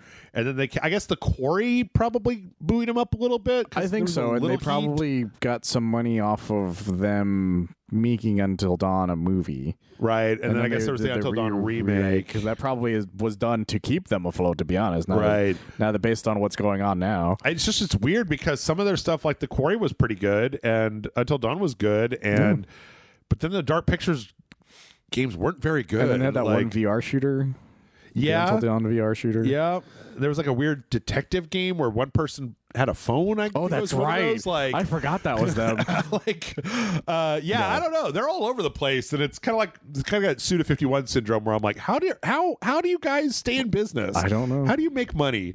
But yeah, I don't know. What sucks though is that Directive 8020 game, I think it looks really good. It looks like one of the best ones they've had in a long time. It has like actual, like legitimately, like this looks terrifying type thing. Yeah, because the other ones were very weird mishmashes. Yes, and a lot of them had the twists that were like, is that what it is? Yeah, the Little Hope. Going on? Oh, fuck Little Hope. Fuck Little Hope. I'll say it. Fuck Little Hope.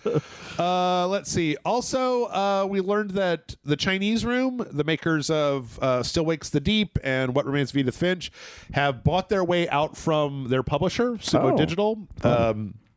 Sumo Digital decided they didn't want to be in the gaming business anymore. And so Chinese Room is currently making Vampire the Masquerade Bloodlines 2, which by all accounts I hear is pretty good. Like, that's good. From what they've said, people have seen it. But basically, they also then had to they had to fire, so they had to let some people go. Oh, okay. Part of they apparently bailed out by a Chinese venture capital firm. Oh. And part of the agreement to doing that was to like reduce expenses and headcount. So that's a shame. It's possible though that this might, because like that Vampire the Masquerade game, if it's good, could really bring in a lot of money to revitalize them. Yeah, so they could probably bring their staff back up to what it was before, possibly. Yeah. But yeah, going out indie. So I don't know. We'll see how it goes. Good for them. Let's see. Ubisoft had a shareholder meeting kind of thing. I did hear about this actually last week. So we got a few Ubisoft snippets out of that. Yeah. One of them, I don't know. There was one where some dude yelled at Yves Guillemot about Assassin's Creed Shadows. I don't care about that, but he was asked about what the fuck with Outlaws? Like, you guys had like this huge franchise and all the time in the world ostensibly, and like the trailers looked great. Like, what happened? And apparently he threw some shade. Okay, here we go. We didn't reach our sales targets. The game suffered from a number of items. Let's see. The first of these he listed was that, quote, the brand that it belonged to was in a bit of choppy waters. So he was blaming Star Wars, the brand, for Outlaws, the video game. He threw the IP under the bus, which is the funniest goddamn thing you could do. Yeah, which, like, Jedi Outcast did great. Yeah. Like, Battlefield 2 had its best month last month. If you can't make Star Wars work, that's on you, Buster. That's not like... If anything, all you've done is just make sure that the Star Wars and Disney will not give you another chance at this. Right. Like, what the hell is wrong with you? I mean, you just, you were like, well, what kind of game should we make? And they're like, Ubisoft.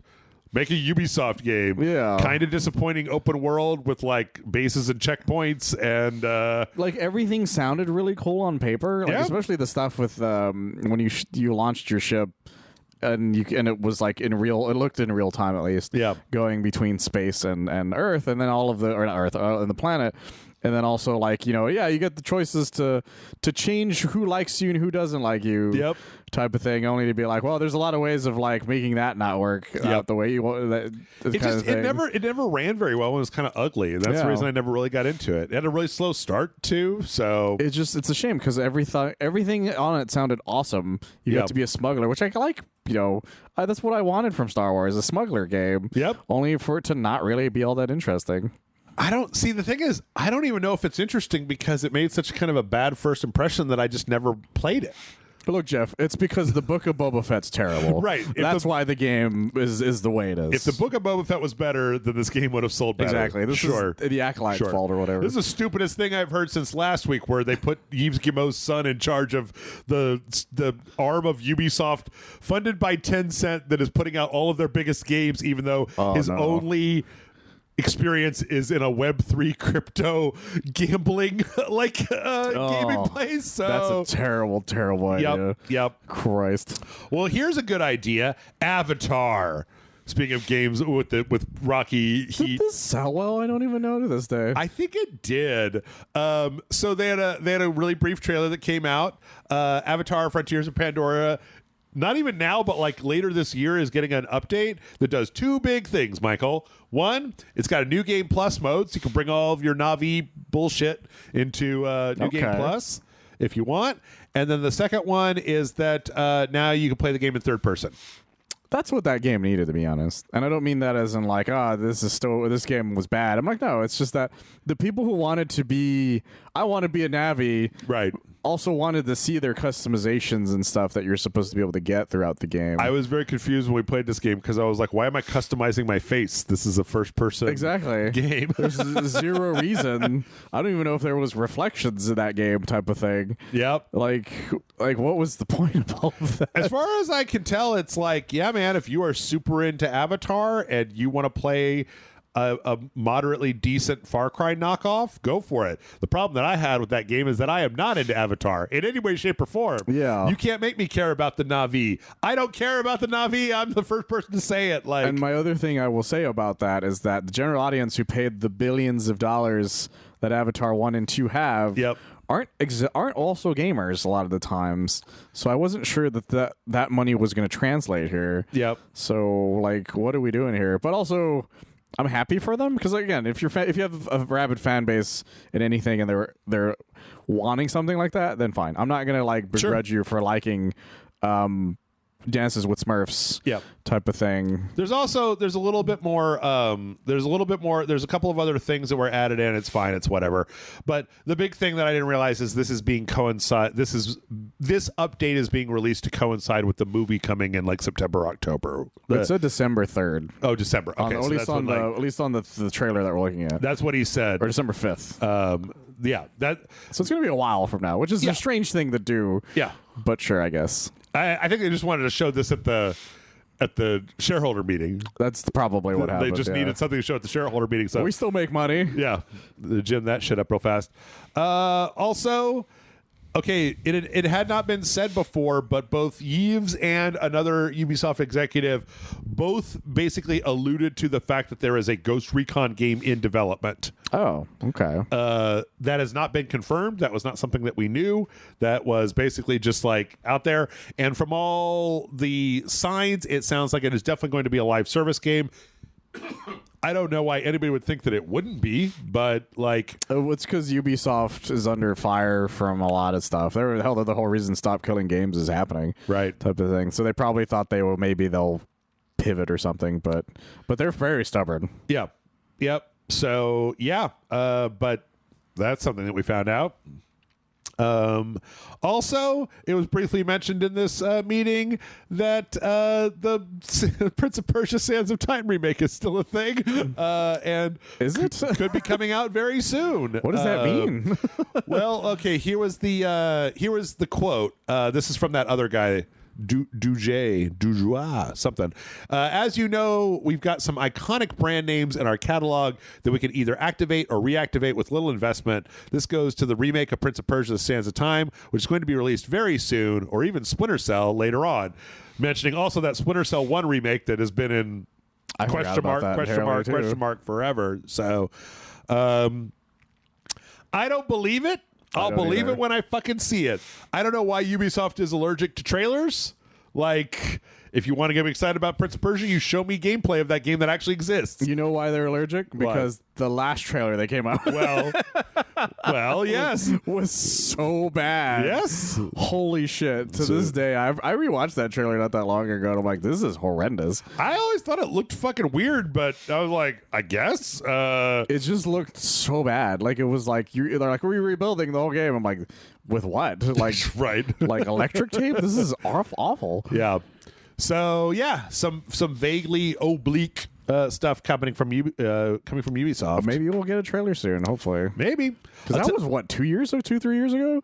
What, when they showed that trailer for Prince of Persia? Yeah, the remake. It was like 5 years ago. Was that 5 years ago? It was like COVID. Holy shit. Yeah. Oh my goodness. Yeah, it's been a while. I didn't even think about that.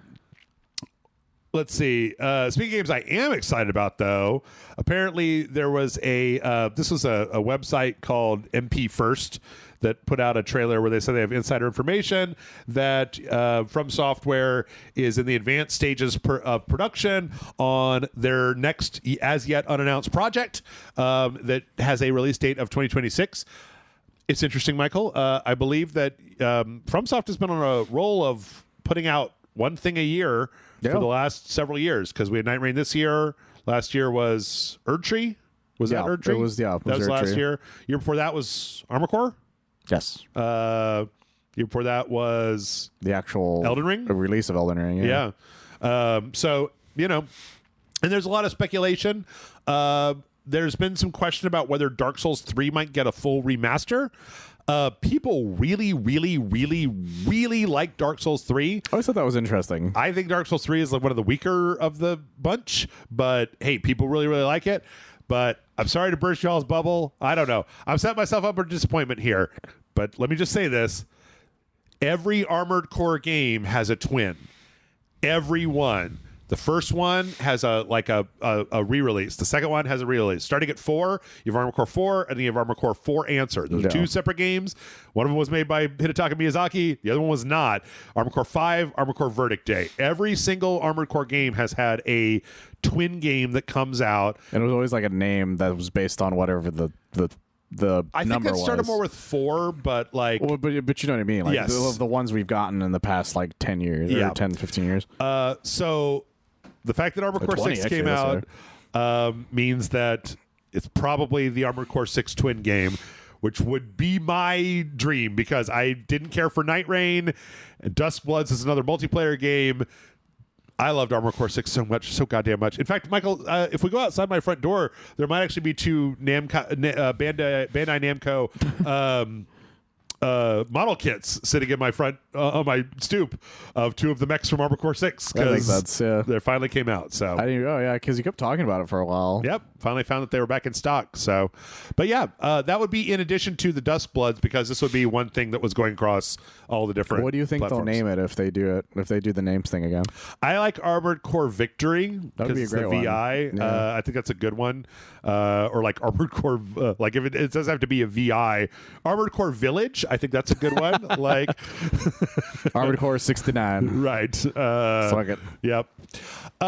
Speaking of things named Village, there's a new Resident Evil game, but you can't play it because it's a UK light gun game. Of course it is. They made a light gun game called Resident Evil 2 Deadshot, and it's basically like just, your pretty standard like shoot away to reload. It's basically House of the Dead, but Resident Evil. Yeah, Resident Evil 2 related. They took the RE2 game and they made it into a light gun game, and I don't know, that sounds cool. That's a great idea, to be honest. If I was at an arcade and I saw that, I'd play it. I absolutely would play this. Yeah. This looks kind of cool. Because I like light gun shooter games. They just don't really make a ton of them lately. And some of the ones they do, they make really heavy guns for them for some reason. There's not like a console that's easily ready for light gun. No, not really. Like and the ones that are don't use the technology that would make it doable. Right. When we were talking about the VR 2 has the gun, like the gyro. The gyro and stuff. That stuff would work great for it. Yeah. And then even the Switch stuff would you could have a good way of doing it, but even they don't do it. Yep. It's very strange. Very weird. So, but yeah, I don't know. Some of you UK people report in. Go play it and report in. Maybe we'll find it at Dave and Buster's or whatever. Yeah. They always get those exclusives. We got some interesting Xbox news. Oh, God, we got to go through this quick. Outer Worlds 2. They cut the price of both Outer Worlds 2, and then they confirmed that the price will not be raising for Call of Duty Black Ops 6. Yeah. They're both going to be $70 video games. So Outer Worlds was reported to be their first $80 game. Yes. And they came out with a little tweet saying like, the Earth Anti-Corporate Alliance has heard your cries, and like we've managed to cut the price. So the little guy from Outer Worlds scratching out the price and writing $69.99. This is clearly because they did not get the pre-order amount they probably expected. Probably. Well, it was one of those things where it was like, oh, you motherfuckers think you're Nintendo. This is on Game Pass, bitch. Yeah. Like, no one's doing this is that. on the PC. I will steal this game. People will give you 80 if it's like the whatever deluxe edition or whatever. Right. But they're not doing it for the standard. Well, it's also an unknown quantity, and it's also like there are a lot of people who don't like the first Outer Worlds. That's true. I liked it, but there are a lot of people who didn't like it. So this isn't the game to do that with, is what we're saying. Yeah. This is not the time to fuck around. They also... So speaking of space games coming from Microsoft, you remember how we haven't heard anything about Starfield? Yeah. How you remember how Xbox's whole Summer Games Fest went by and there was no mention of Starfield at all, even though Fallout 76 got a fishing expansion? Yeah, and everyone was like, hello?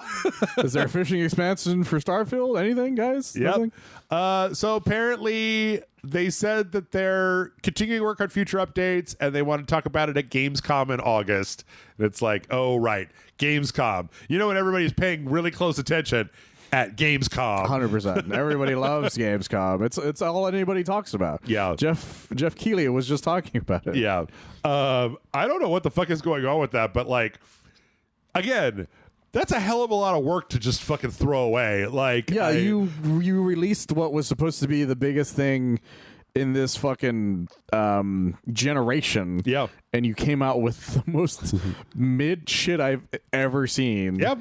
And I was excited. Not dude. recovered. I'm a space fucking nerd. I would have played it if it was good. And then I was like, I'm gonna wait for them to fix it. I was very excited. And then I'm like, well, why aren't they fixing it, Michael? Michael, they are going to fix it, right? No, it's going to be a good game, right? Right? I feel like the meme over here. I'm just like, you guys spent 10 years working on Starfield. You're not just going to throw it away. It didn't even have a map for a while. Dude, I'd be willing to bet that if you looked at it, that Microsoft has made more money on the Elder Scrolls 4 re-release than they did on Starfield. Oh, 100%. 100%. So, yeah. Because nobody talks about Starfield anymore. Nobody talks about Starfield. I haven't heard any stories of Macho Man Randy Savage ships being modded into it. Nobody talks about that fucking game. They put out that expansion last year. It was like a horror space expansion. And no one talked about it. Nobody talked about it. So. It's crazy. And then last but not least, speaking of things that people actually, this story has a real fun little coda on it. So Microsoft announced that they are no longer selling movies or TV shows on the Xbox. Oh. So you can't go to your Xbox app and buy movies or TV shows anymore. They're patched out. They're not going to do it anymore. If you have current stuff, it'll still functional and it still works. They've got some kind of little streaming app for it. Oh, okay. There's some kind of third-party streaming app that will connect to your Xbox account. That still works, but you can't buy new stuff, which is probably good because who the fuck is buying the movies off of the Xbox store? I don't know. Well, some people did because for some reason Xbox didn't know what to do with it. So every now and then you would be like on there and it'd be like, hey, here's the whole first season of like The Office or something because we don't know what the fuck to do with this thing. Do you think it might have been because... you think it might have been because when the Xbox One came out, they wouldn't shut up about movies and TV shows? That's true. They wouldn't shut up about it. And now they've turned it off. But I tell you what, somebody at Microsoft had a sense of humor, and it was funny because about a week before this came out, people noticed that if you went to the Microsoft Buy Movies and TV Shows, you know how they have like the carousel at the front that's like featured movies and TV shows, right? Well, check out what the list of the movies and TV shows was. This is the End of Days, Avengers Endgame, Marked for Death, The Last Stand, The World's End, Seeking a Friend for the End of the World, and I Am Legend. That's incredible. That's fucking incredible. I love you for that, Xbox. Thank you for that. Like somebody obviously who worked there was like, well, I don't give a shit. Yeah. Turning it off next week. What are they going to do? Fucking end this service? Right. So That's like incredible. a week ago, some people on Reddit were like, is something happening to the Xbox TV service? Like, because there's no through line with this shit. It's just nothing. like, it's not like Endgame just came out or something. Right. Or there's a sale. Yeah. These are just happens to be everything that's on there. Yep. That's incredible. So yeah. And the PlayStation already did this not that long ago. Did they? Yeah, they removed all the stuff a while back. Yep, I remember that. So yeah. Anyway, with that, we're gonna go take a break. When we come back, though, we got trailers. And Michael, we don't have any Call of Duty trailers this week. I'm sorry, everybody. Every week I put in a Call of Duty trailer. There was no Call of Duty trailer. But we got good trailers. So stick around.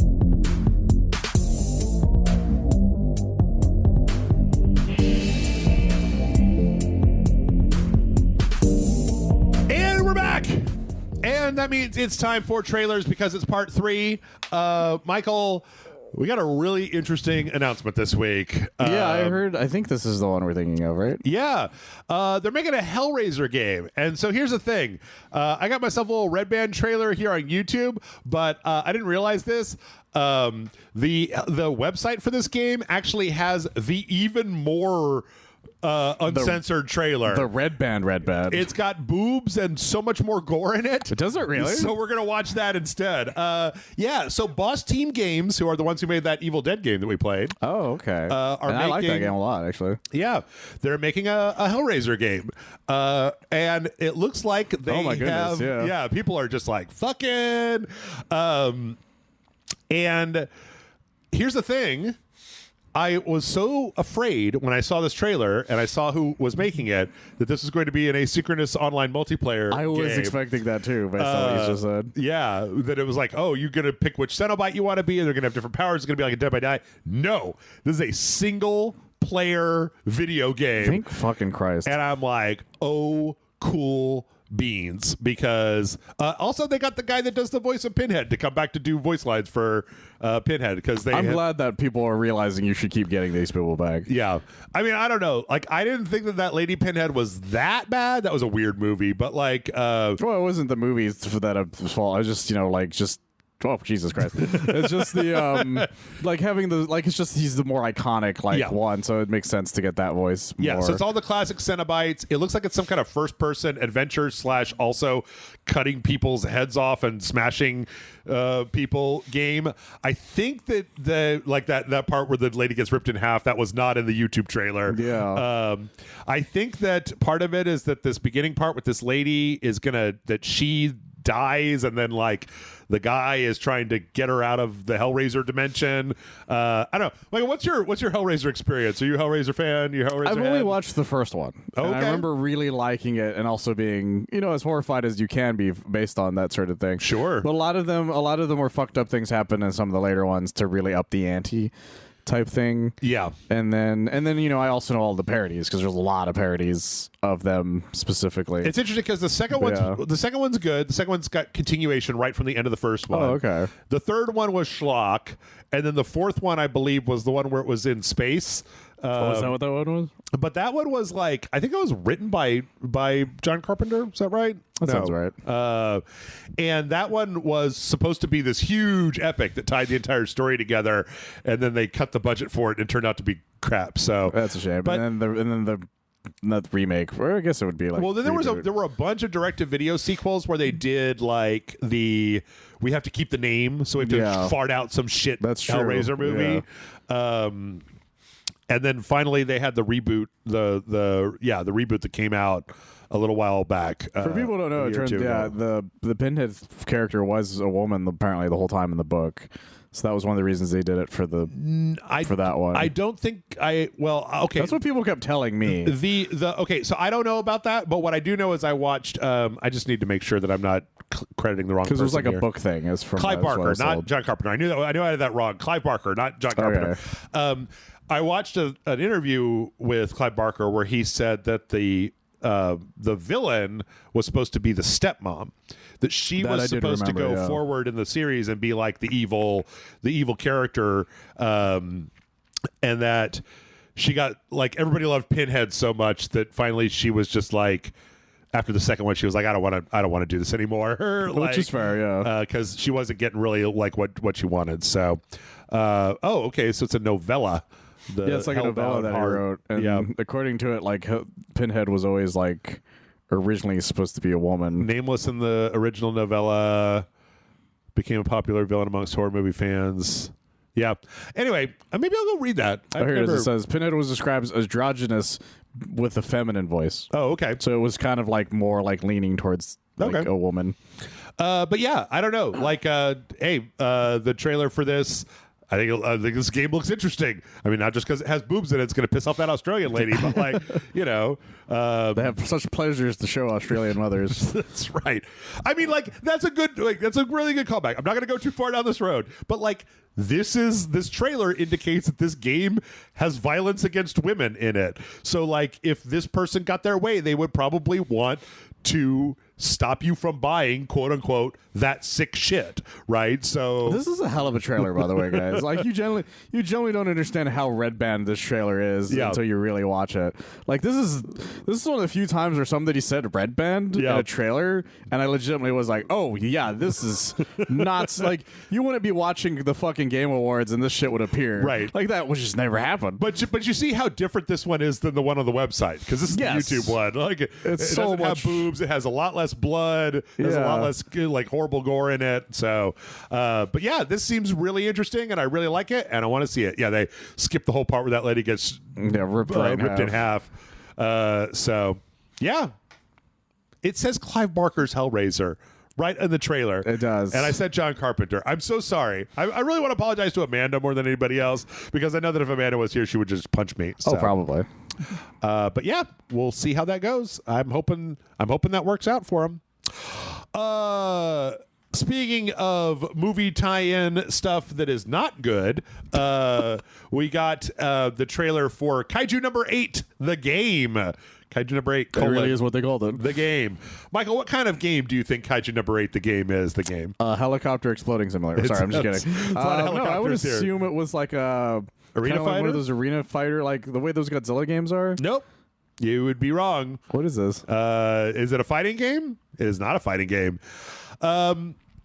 Here's the thing. When I saw this, I thought that it was an RPG, because when you get to the part where you're actually seeing what the gameplay looks like, it's like got a bunch of like turn order stuff. Yeah.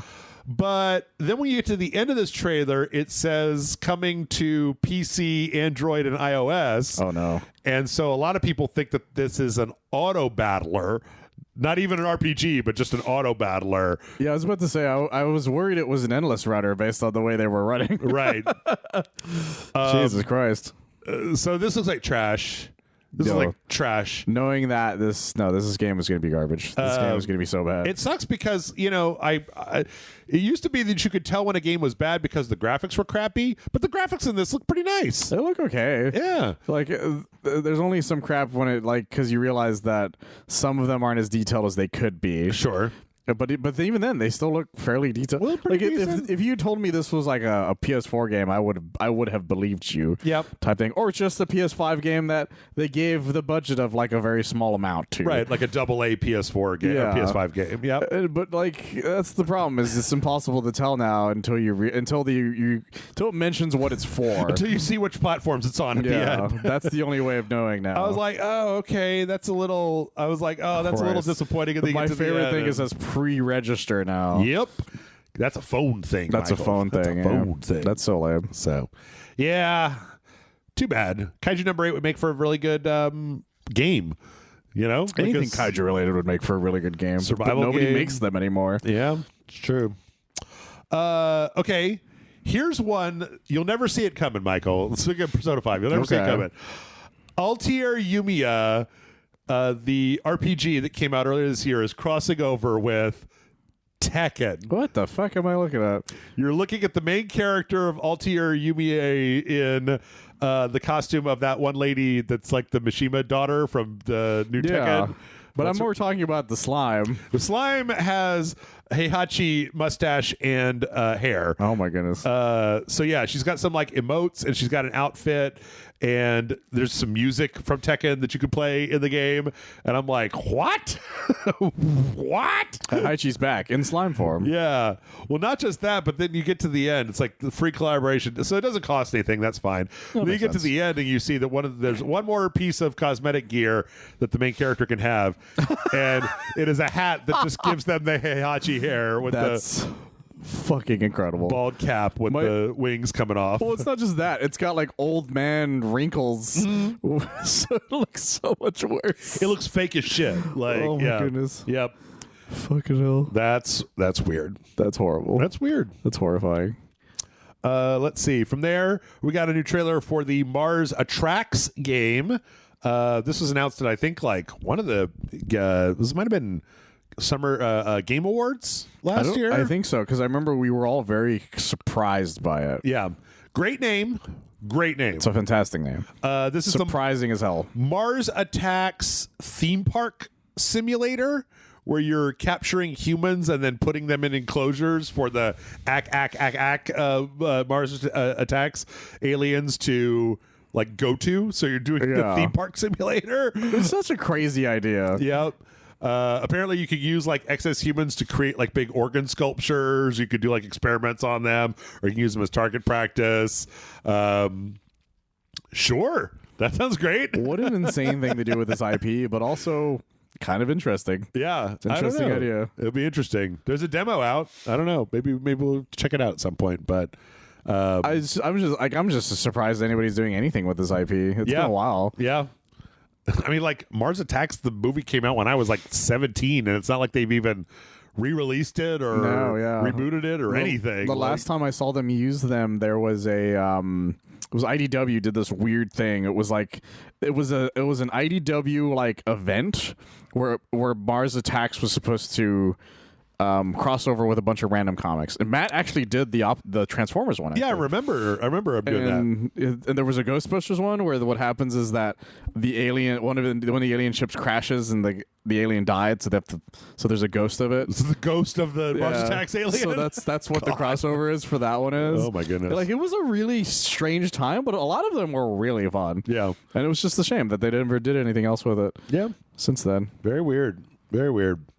Let's see. After that, we got the launch trailer for Wildgate. And if this comes out when I expect it to, you can watch the dojo for Wildgate. So this is being published by that Moonshot Games that made that Sunderfolk, that like RPG game. Okay. I think a lot of these people are ex-Blizzard devs. The developers of this are a different company, but like, so this is that like team, like it's like 5 teams of 4 that have a starship, and you're like doing starship combat, but you're also mining, you're looking for artifacts, there's like NPCs to shoot. Really chaotic. A lot of systems like all going at the same time. It's like a really even more detailed thing than Sea of Thieves kind of does. Right. Sea of Thieves has the same basic idea where the crew is you and your friends. Like there's no NPCs versions of them type of thing, and so but the difference is that you were doing starship related stuff, so there's way more shit you got to pay attention to. Yes, we played it online. It was interesting. We managed to not be in last place. Well, that's good. That's for games like this, that's all you kind of hope for. We're next to last place. So yeah, I desperately wish that this was a single player game, because I would play it so much. I would, or just a normal co-op game. Yeah, like not like an online shooter thing. Yeah, because that's not online shooter, but like where you had to play with people. Like Void Crew. Void Crew was a single player co-op or a co-op spaceship game. Yeah, so like a campaign that's co-op related. I like that more than I do these like asynchronous. They're not asynchronous. This isn't asynchronous though. I'm not talking about this one, but just in general. That's more what those games tend to be like. But this is like the way Sea of Thieves was, where you had to really to do what you really want to do. You have to do it that way. It was Dreamhaven, not Moonshot. Moonshot's the developer, but Dreamhaven is the publisher. Oh, okay. Do you think I saw one of the comments on this video that was like, "Oh, look, another game is going to shut down in 6 months." I wonder if this is going to have legs. Like it's fairly unique, so it's not just like It's not just the same, and it's got a pretty nice and high production value to it as well. I think it depends on if the audience gets to it. Yeah. If there's an audience for it and people because that's one of the reasons Sea of Thieves lasted as long as it did. Yeah. A lot of people were streaming playing Sea of Thieves and doing like fun little things with it. If that audience like gets a hold of this game, and I mean the audience itself, and sticks around, this game could be huge. And also, as long as the content is coming through, as normal. I just had a thought. What's that? I wonder if the fact that it's like an online co-op game, if Abiotic Factor might end up fucking it by being an online co-op science-y action game that comes out around the same time. That's possible. It's a different type of thing. It's a different type of thing though, because this is the reason I mentioned the Sea of Thieves guys as much as I do is because that's how that game works. Right. Is you are co-oping a ship. Yeah. Whereas you don't do that in that. That's true. Like, so these are two very different beasts, but you have to somehow get the audience from that to come here for it to work. But there's a lot of, I don't know. It'll be interesting to see. They probably would have had an easier time getting that audience if Sea of Thieves had stayed on Xbox. That's true. That's very true. Yeah, I don't know. I hope time will tell. I hope it sticks around. I hope it works, especially because I think that I'm pretty sure that this Dreamhaven company is a lot of the bigger ex-Blizzard people that left after Blizzard got fucked by Activision so hard. Like the people that wanted to make new creative stuff, and Bobby Kotick was like, no, more World of Warcraft expansions, those make money. Yeah. And so they were like, fuck you, I want to make a spaceship game. And they were like, no. And they were like, okay, well then I quit. I'm going to go make a spaceship game. Make my own spaceship game with blackjack and hookers. So I don't know. It's an interesting, it's also just, it's so pretty. It's got such a good art style. A gorgeous looking game. So good looking. Everything looks amazing on it.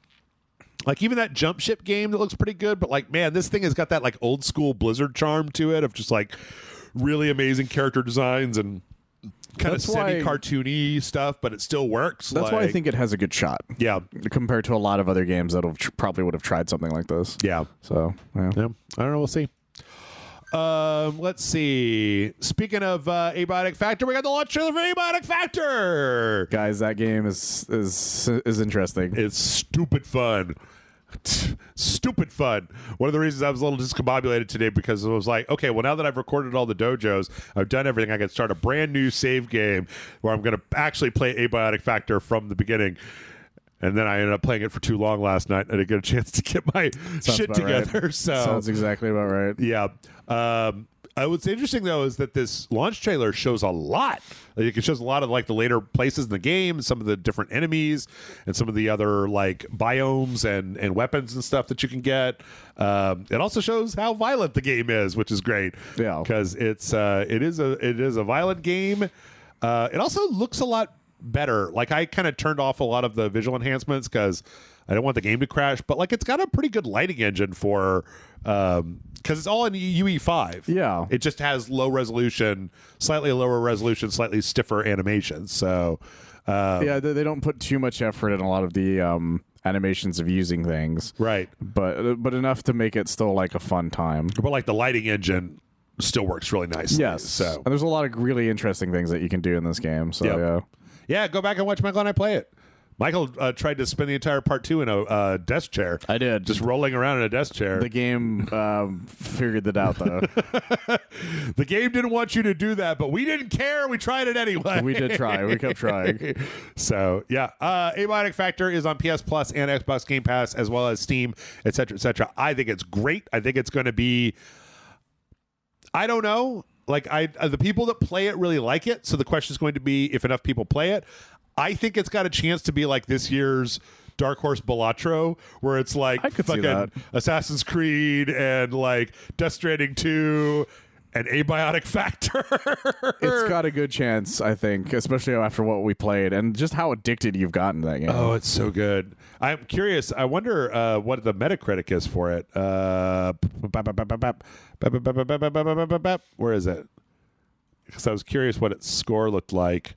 I wonder if it doesn't have one because it was in early access. That might be part of it. Let's see. Abiotic. Oh, I wasn't actually typing. What the fuck? You've been stopped by Star Wars, Jeff. Yeah. Star Wars has stopped you. Yeah. Same way it stopped fucking Eve's Guillermo. Where the hell is this thing? Why can't I? Fuck you. It's because the ad is Coca-Cola? The ad really is fucking with it. God damn it. The Coca-Cola. Oh, they're making Star Wars Cokes? That's interesting. It's like those Avengers ones they made a while back. See, it doesn't even have a score. Like, why does it have a score? Well, this is the PC one. It doesn't have enough reviews yet. Like that happens sometimes. The critic reviews are all 90s and click shit. The PS5 one? PS5? Sometimes that'll show at least some of them. TBD. Oh, so it just doesn't even show them. Okay. Yeah. I don't know, man. Nope, that's the PC version. I was already on that. God damn it, Metacritic, you piece of shit. That's the thing. It won't even let you click on it. That's what I think is weird. All right. Too much Coca-Cola. TennoCon was last week. Oh. We didn't talk about it because I don't care anymore. Yeah, I don't really know what TennoCon is. That's the Warframe thing.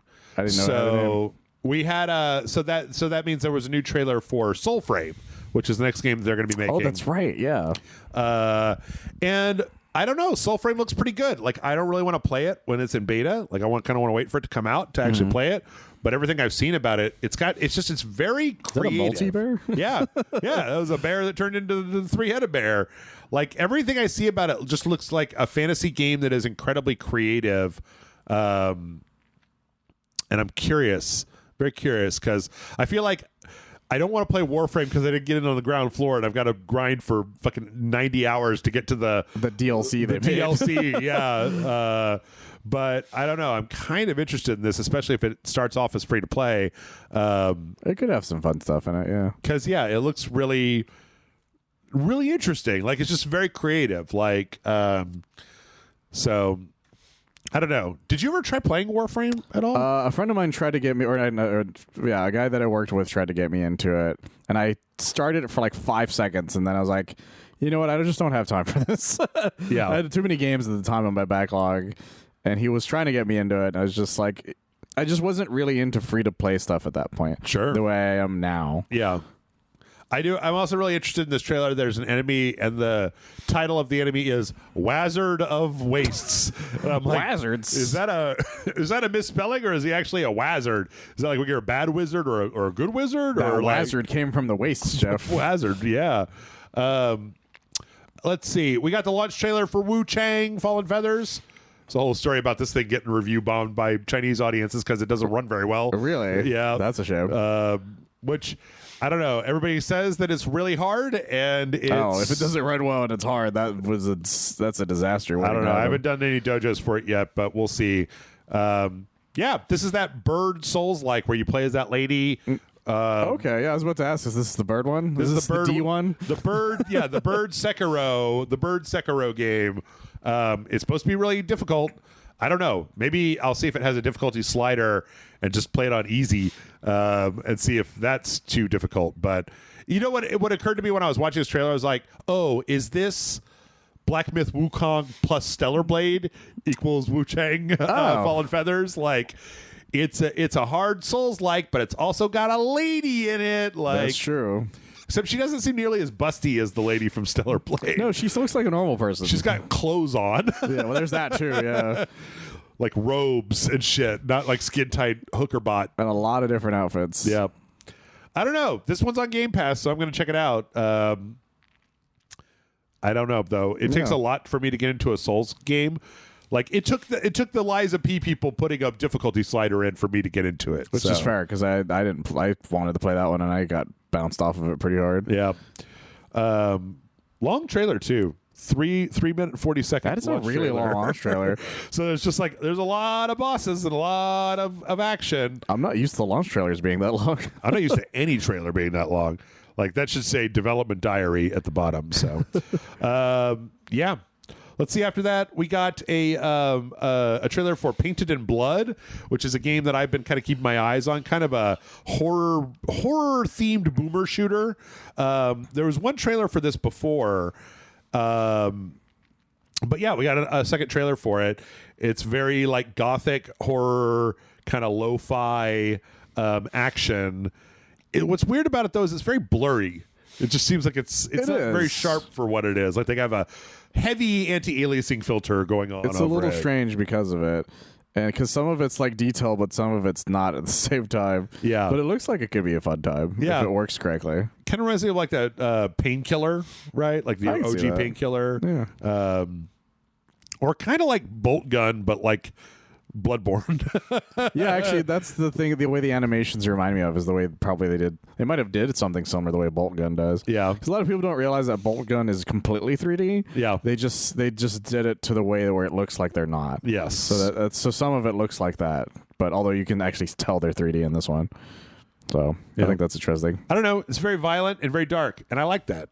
So yeah, it looks really cool. If this works the way it's supposed to, this could be a really fun time. Yep. Let's see. From there, I put this one in just for you, Michael. Myco Punk is adding a new objective where you have to kill the Amalgamation, which looks like a giant fucking like mech-sized fungus that is bigger than anything that we saw, and apparently it says full Saxon workforce is required. I don't know if the game is going to require that you bring in 4 people to do this as like a raid boss, but it would make sense. Yeah, we played that Myco Punk. I don't think Myco Punk makes a very good impression when you look at screenshots of it. No, absolutely not. That game screenshot wise you would have think it was like an AI. Because it's so weird looking. Yeah. And also, it would look unfinished. Right. Is the other thing. Because when people look at them, they assume they're these, like, interesting, like you're expecting, like, a lot of detail in something. Yeah. And so when they look at that, they're like, oh, this is clearly, like, some sort of AI thing or, like, a beta. It's got this very, like, flat, kind of washed out colors. Yeah. That make it look like there's not a lighting engine or anything to it. And so it only works if you see it in motion. Yeah. And so when you see it in motion, it's a whole new fucking thing. Looks pretty good. It looks amazing when it's in motion. Yep. So yeah, I'm glad. I'm hoping this one gets some good stuff too. Me too. Because we liked what we played. Speaking of games you and I played, Into the Dead, Our Darkest Days is getting a new update. Fun. They showed a few things. New big armored zombies. Also deep wounds that can then turn into like deep infection that you can't get rid of.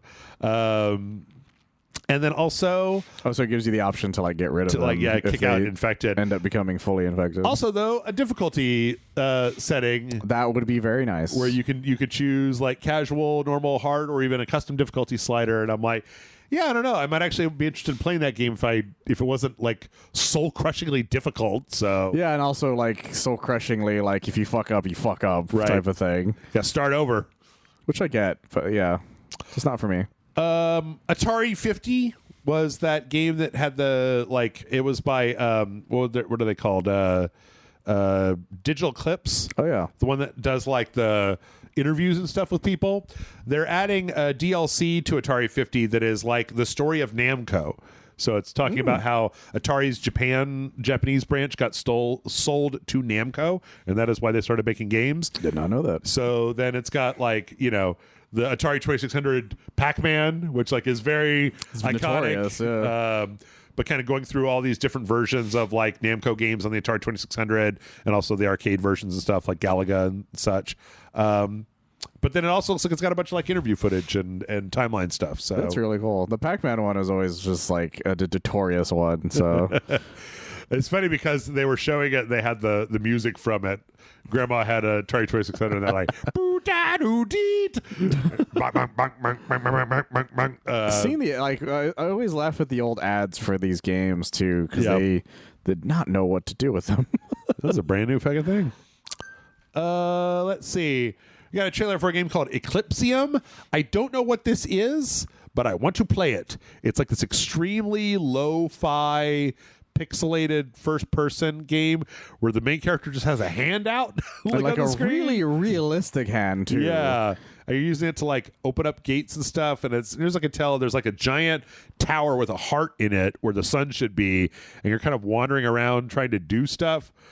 I can't for the life of me tell you what this is about. I don't know if it's a puzzle game. I don't know what it. Yeah, I can't tell you what it's about either. Walking simulator. There's no combat or anything in the trailer. It's mostly just kind of walking around and looking at stuff. And there's like a lady that's being burned at the stake. There's like this giant factory that's on fire. Just a lot of interesting iconography. Yeah, what an interesting thing. Yeah. So it's coming out this fall at some point. Does it mention at all anything in the description for this? Let's see. A Lovecraftian and retro psychological horror game developed by Housefire. Players will explore a surreal, sunless world to find the light. Embark on a perilous journey into the supernatural as the landscape shifts beneath. Eclipse is coming fall for the PC. That could be anything. Yeah. Sounds like it's probably just like a first-person adventure game, to be honest. But that's what it kind of sounds like. But it's hard to tell with what it looks like. Yeah. The hand is freaking me out, though. You're telling me that people don't walk around just with their hand up in their field of view? Well, it's because everything else is like doesn't look nearly as detailed as that fucking hand. Yeah, and that's what's really throwing me off. Again, I think this goes to something we said we're playing Abiotic Factor of like this. This reminds me a lot of like old PC games. Yes, like not old PlayStation games, but old PC games. There was a game that it reminded me right away. It was it's a stupid one. It was this the Redneck. It was called Redneck Rampage. Rampage, yeah. Yeah, it had that kind of thing where the hands were a little more realistic looking compared to everything else. Let's see. From there, we got Desktop Explorer, the release window for this.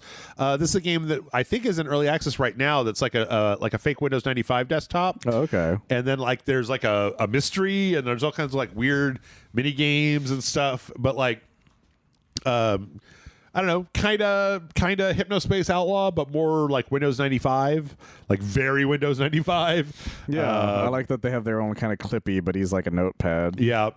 With a cape. And there's like some weird shit going on in here. I've heard good stuff about it.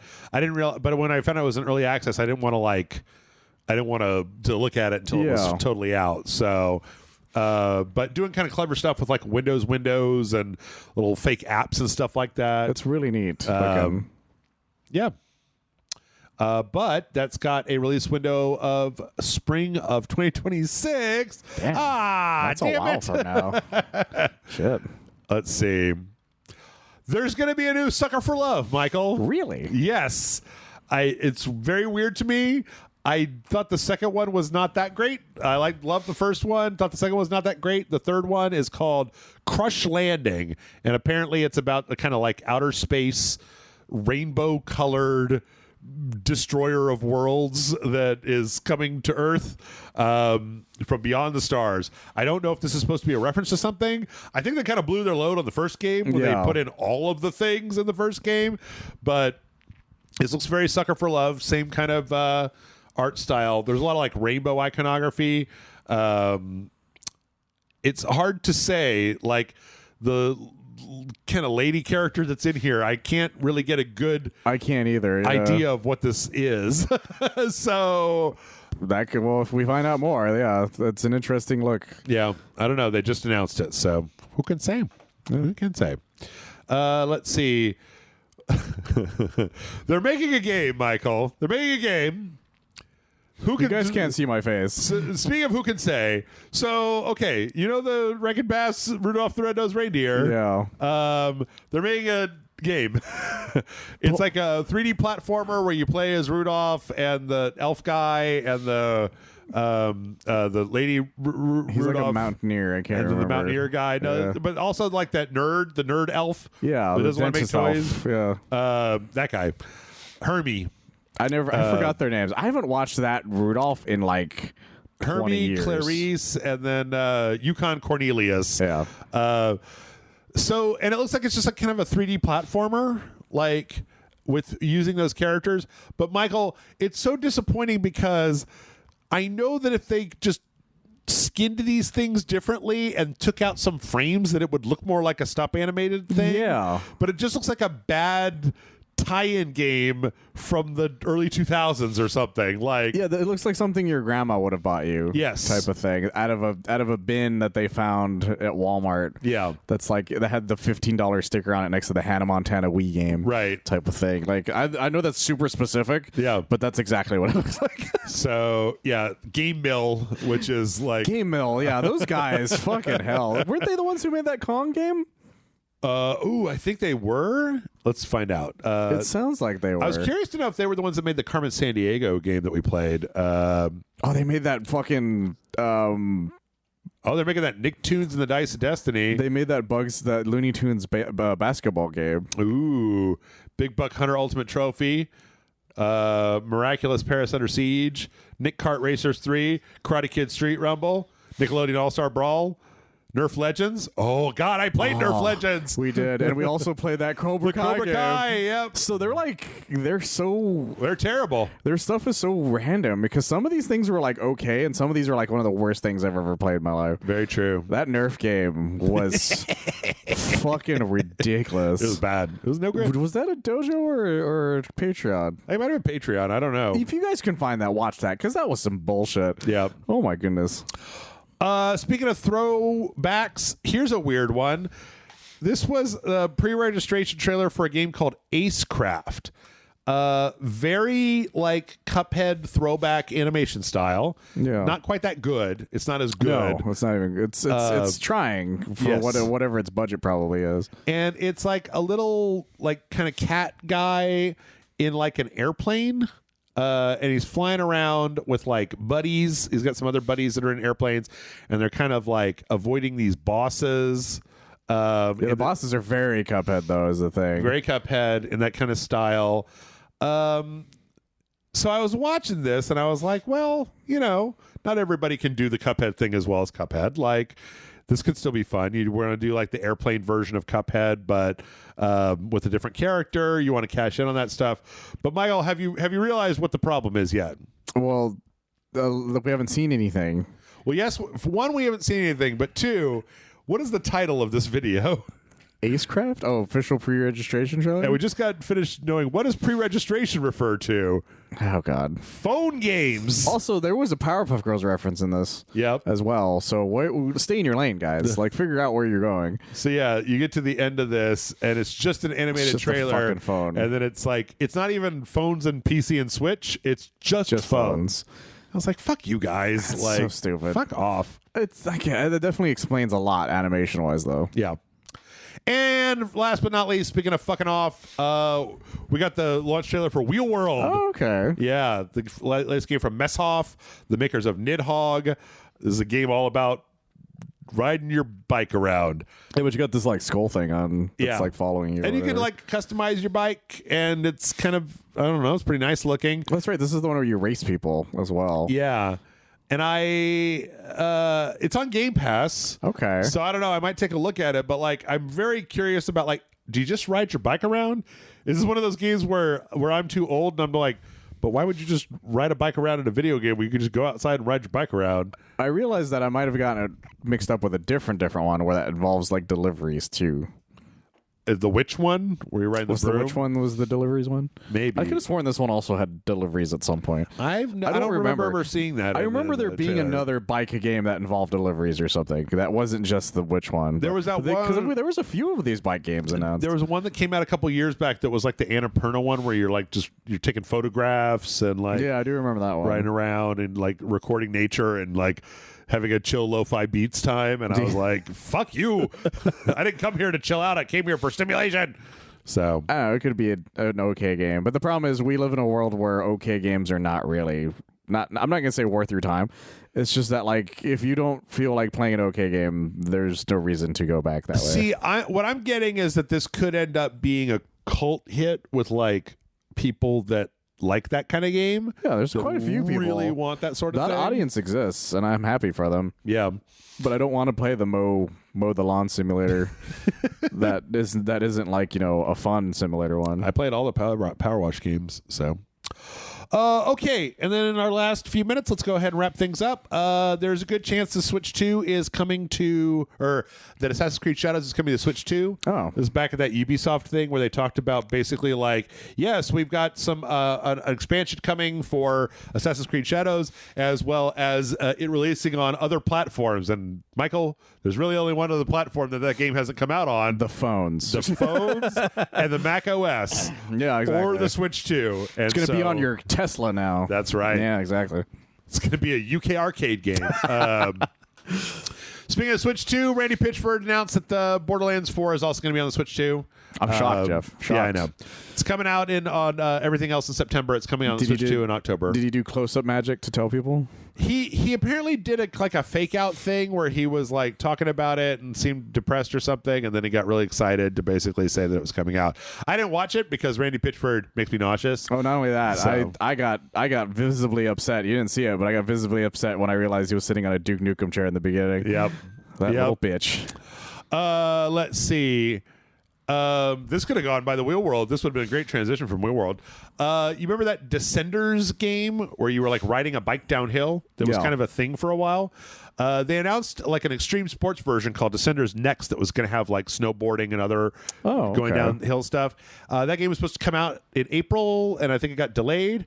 And whoop, came out last week. It's already out. It's on Game Pass. It's already out. That's surprising. Okay, yeah, sure. I guess it's on Xbox and PC right now because it's in early access, and it's there's a few different things that you can do. But yeah, they just stealth dropped it. Sure. Yeah, sure. Seems like kind of a weird thing to do when there's already a biking game out. But, that's the thing about games. Sometimes they just don't know when things come out. Also, Descenders Next, Steep was a thing. And I don't think it was a success. I'm sure it was. Which one of the dozens of you played Steep? Let us know. The Ubisoft game? The 12 of you who played this game. That didn't get an expansion or... Nothing, yeah. Yeah. I blame NATO. So, No Rest for the Wicked, the game from Moon Studio that made the Ori games, that weird game, is probably going to be coming out on the PS5, but not the Xbox. That's an interesting choice. PS5, PS5 Pro, and Switch 2. When asked about it, it sounds like, basically what it sounds like is they're like, well, we're still doing active development on this game. When it goes to 1.0, we want a console release, but like, we had to decide where to put money. We couldn't do it on all three. And we looked at like who would buy this. Xbox wasn't like part of the equation. So basically like the head developer said in Discord, by the way, given the market conditions, we might only release on PS5 and potentially Switch 2. For the time being, we'll have to discuss things with Microsoft to see what it takes to make sense for Xbox. That makes sense for many reasons that we keep talking about almost every week. Yep. Is that the Xbox is really bad at making money. Yep. And like basically it kind of makes it sound like it's like, well, Xbox, do you want to pay for this port? Well, then we'll do it. Help us out here, guys. So everybody else has a Switch 2 and a fucking PS5. So yep. The Wandering Village went into 1.0. That was that game about the village on the back of the giant like walking guy. Oh yeah. It actually has like a single player campaign now, and all these kind of like Ghibli-esque like animations and animatics and stuff. And apparently you can do all kinds of different things to the big monster that you're on the back of. You can go like the we worship the monster route. You can go like the we're friends with the monster route. You can go like we exploit the monster route. Oh, that's fun. Or even we could be like the pest route where it keeps trying to get rid of you. So I kind of love that. That's a fun idea. Yep. Hades 2 was supposed to launch after the next patch, but they did another patch and they said we need a little bit more time. I think that's fine. So at least they didn't unlaunch. That's the thing they could have done. Yeah. Is it though? Is that a thing? Make Hades great again, Jeff. Trying to make stuff up. League of Legends, that Riot League of Legends fighting game. 2KXO or whatever. Man, I could give less of a shit about this. It's finally having an online beta test in September. A terrible fucking title still, by the way. Yeah. 2XKO or whatever, 2XKO. And then this being announced, or not announced, but this coming out, and then that Marvel game showing up to just make them look like bitches. Oh, yeah, that's true. That's true. I don't know. They also showed Vi from Arcane. Briefly, she was a character they hadn't shown up before. So this is a game that's just like, why now? Like, why not like 10 years ago? I don't know, man. It seems like Riot really just dropped the ball on all of their tie-in stuff for League of Legends that is not Arcane. 100%. Only Arcane worked. Everything else didn't work. So. Honestly, all that stuff, if they came out, one Arcane came out, probably would have worked great for them. Maybe so. Critical Role confirmed that they are making a game that takes place in the Exandria, the world that their thing takes place in. Yeah. I didn't actually realize it, but apparently they're going to be working with Ad Hoc Studio. That is the studio that's making that Dispatch game. Oh. Because apparently they were heavily involved with that Dispatch game with like voice acting. That makes sense. Stuff. So they're all like really big voice actors. So this would be great for them. That's one of those things where when they make anything related to them, they have everyone. They don't need to recast anybody. Yes. They also, I think they said, let's see, as reported by Variety, Dispatch will include, quote, future brand development inclusive of an animated series, merchandise, and tabletop gaming. So it's possible that Dispatch game is also going to be spun out into like an Amazon show and a board game. I'd watch that, though, because I like that premise a lot. Yeah. I played the demo for it. It seemed like it was really, really good writing. So. Yeah. Good for them. Let's see. Speaking of things I'm not excited about, Assassin's Creed has been greenlit for a series at Netflix. I heard about this. This is the same Assassin's Creed series that's been greenlit like 3 times. And they keep losing like showrunners. Yeah, they got the guy from Westworld. Yep. And we know how great Westworld turned out at the end of the day. Yep. And the Halo producers. Ugh. There is no reason that you couldn't make something good out of Assassin's Creed, but I wouldn't watch it even if it got good scores because I don't think it's interesting anymore. Maybe this time they'll pronounce Animus correctly. How did they pronounce it? They said it like enema. Animus? The Animus. And they're like, oh God, don't put me in that machine. Yeah. All right, let's finish up with some fun stuff. Michael, this is only tangentially related to video games, but I thought I'd put it in here just for you.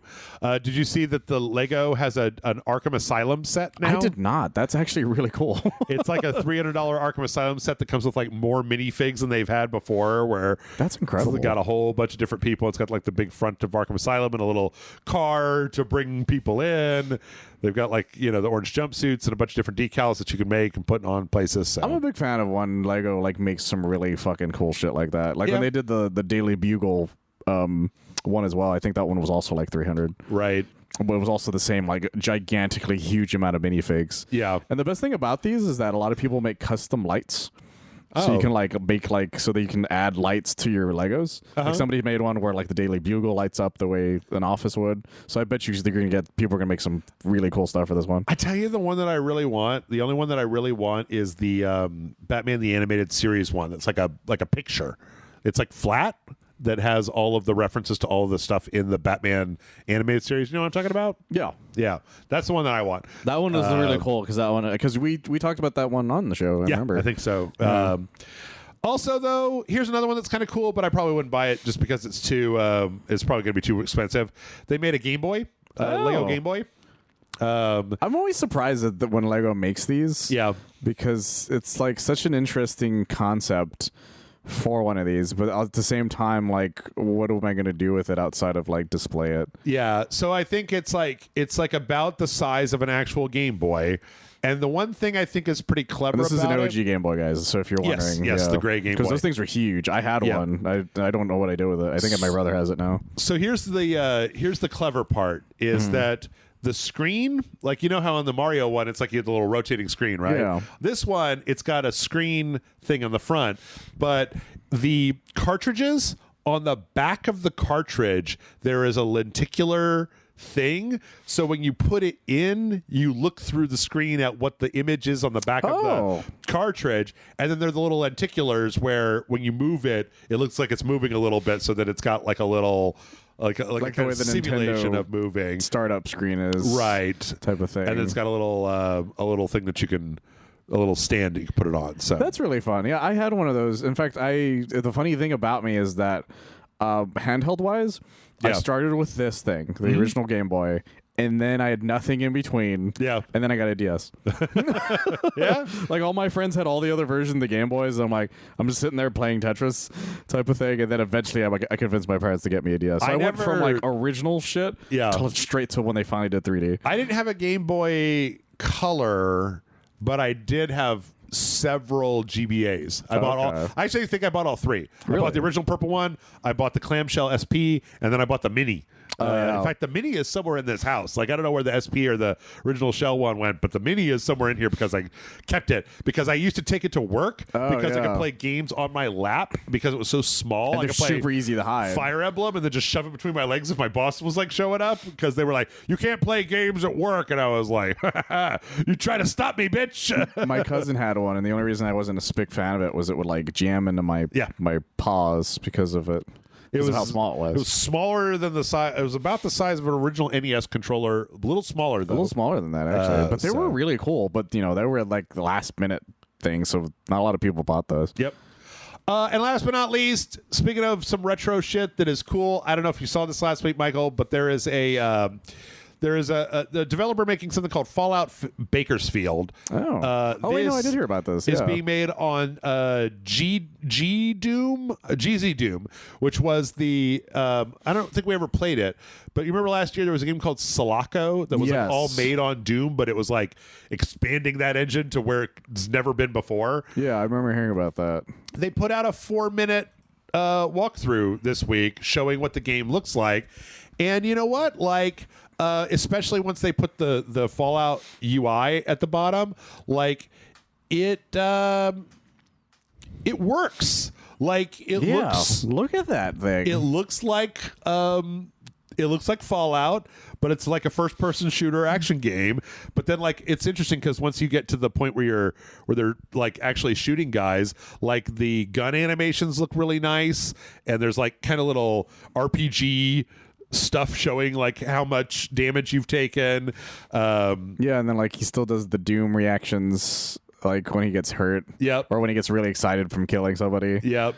And like the way that like the shooting, like the bloody mess style explosions look really nice. The environments are okay. Like they're good, but like the characters, the guns, and then the way that the action looks when you're fighting against the people, it looks great. I think everybody should go check this out. Yeah, this fist animation for when he like equips it and then charges it is fucking rad. Yeah, it looks like, great. Holy shit! And there's this looks awesome. Some dialogue stuff. Like if they put out all of Fallout 1 in this fashion, I would go back and probably play it. Same, to be honest. It's kind of nice. It's interesting though to think about how like what Fallout was a thing, and then Bethesda made Fallout 3 into a first-person shooter, and now people are going back and making Fallout 1 into a first-person shooter with even less RPG elements than it had before. It's such an insane thing. Yeah, kind of fun. So, yeah, and that's it. That's a podcast. We only went, I don't know, 10 minutes over this week. Yeah. Patreon.com/RageSelect. Come check it out. Come join the Discord server and let us know what you think. Tell me how wrong I am about everything. If you want to do it, you got to come over there. You got to come there and say it directly to me. None of this leaving a comment nonsense. You got to come in and be like, I got a bone to pick with you, Jeff. And I'll be like, oh, what is it? I'm super reasonable. Also, it helps us stay in business. So if you like this podcast and you want to keep going, $5 a month is all it takes. Michael, where can the fine folks of the internet find you when you're not over here helping me look at everything on the internet? You can find me on oneofus.net. We do a lot of movie and television reviews. You can also find me under YouTube under Supermaniacs. It's a Superman podcast I sometimes do with a friend. And then sometimes talking about NATO, I guess. I don't know. Yeah. Stole my outro. God damn it. I'm going to report you to the NATO Security Council, and I'm going to dissolve NATO. That's what's going to happen. There's going to be no more NATO once I'm done with it, you outro stealer.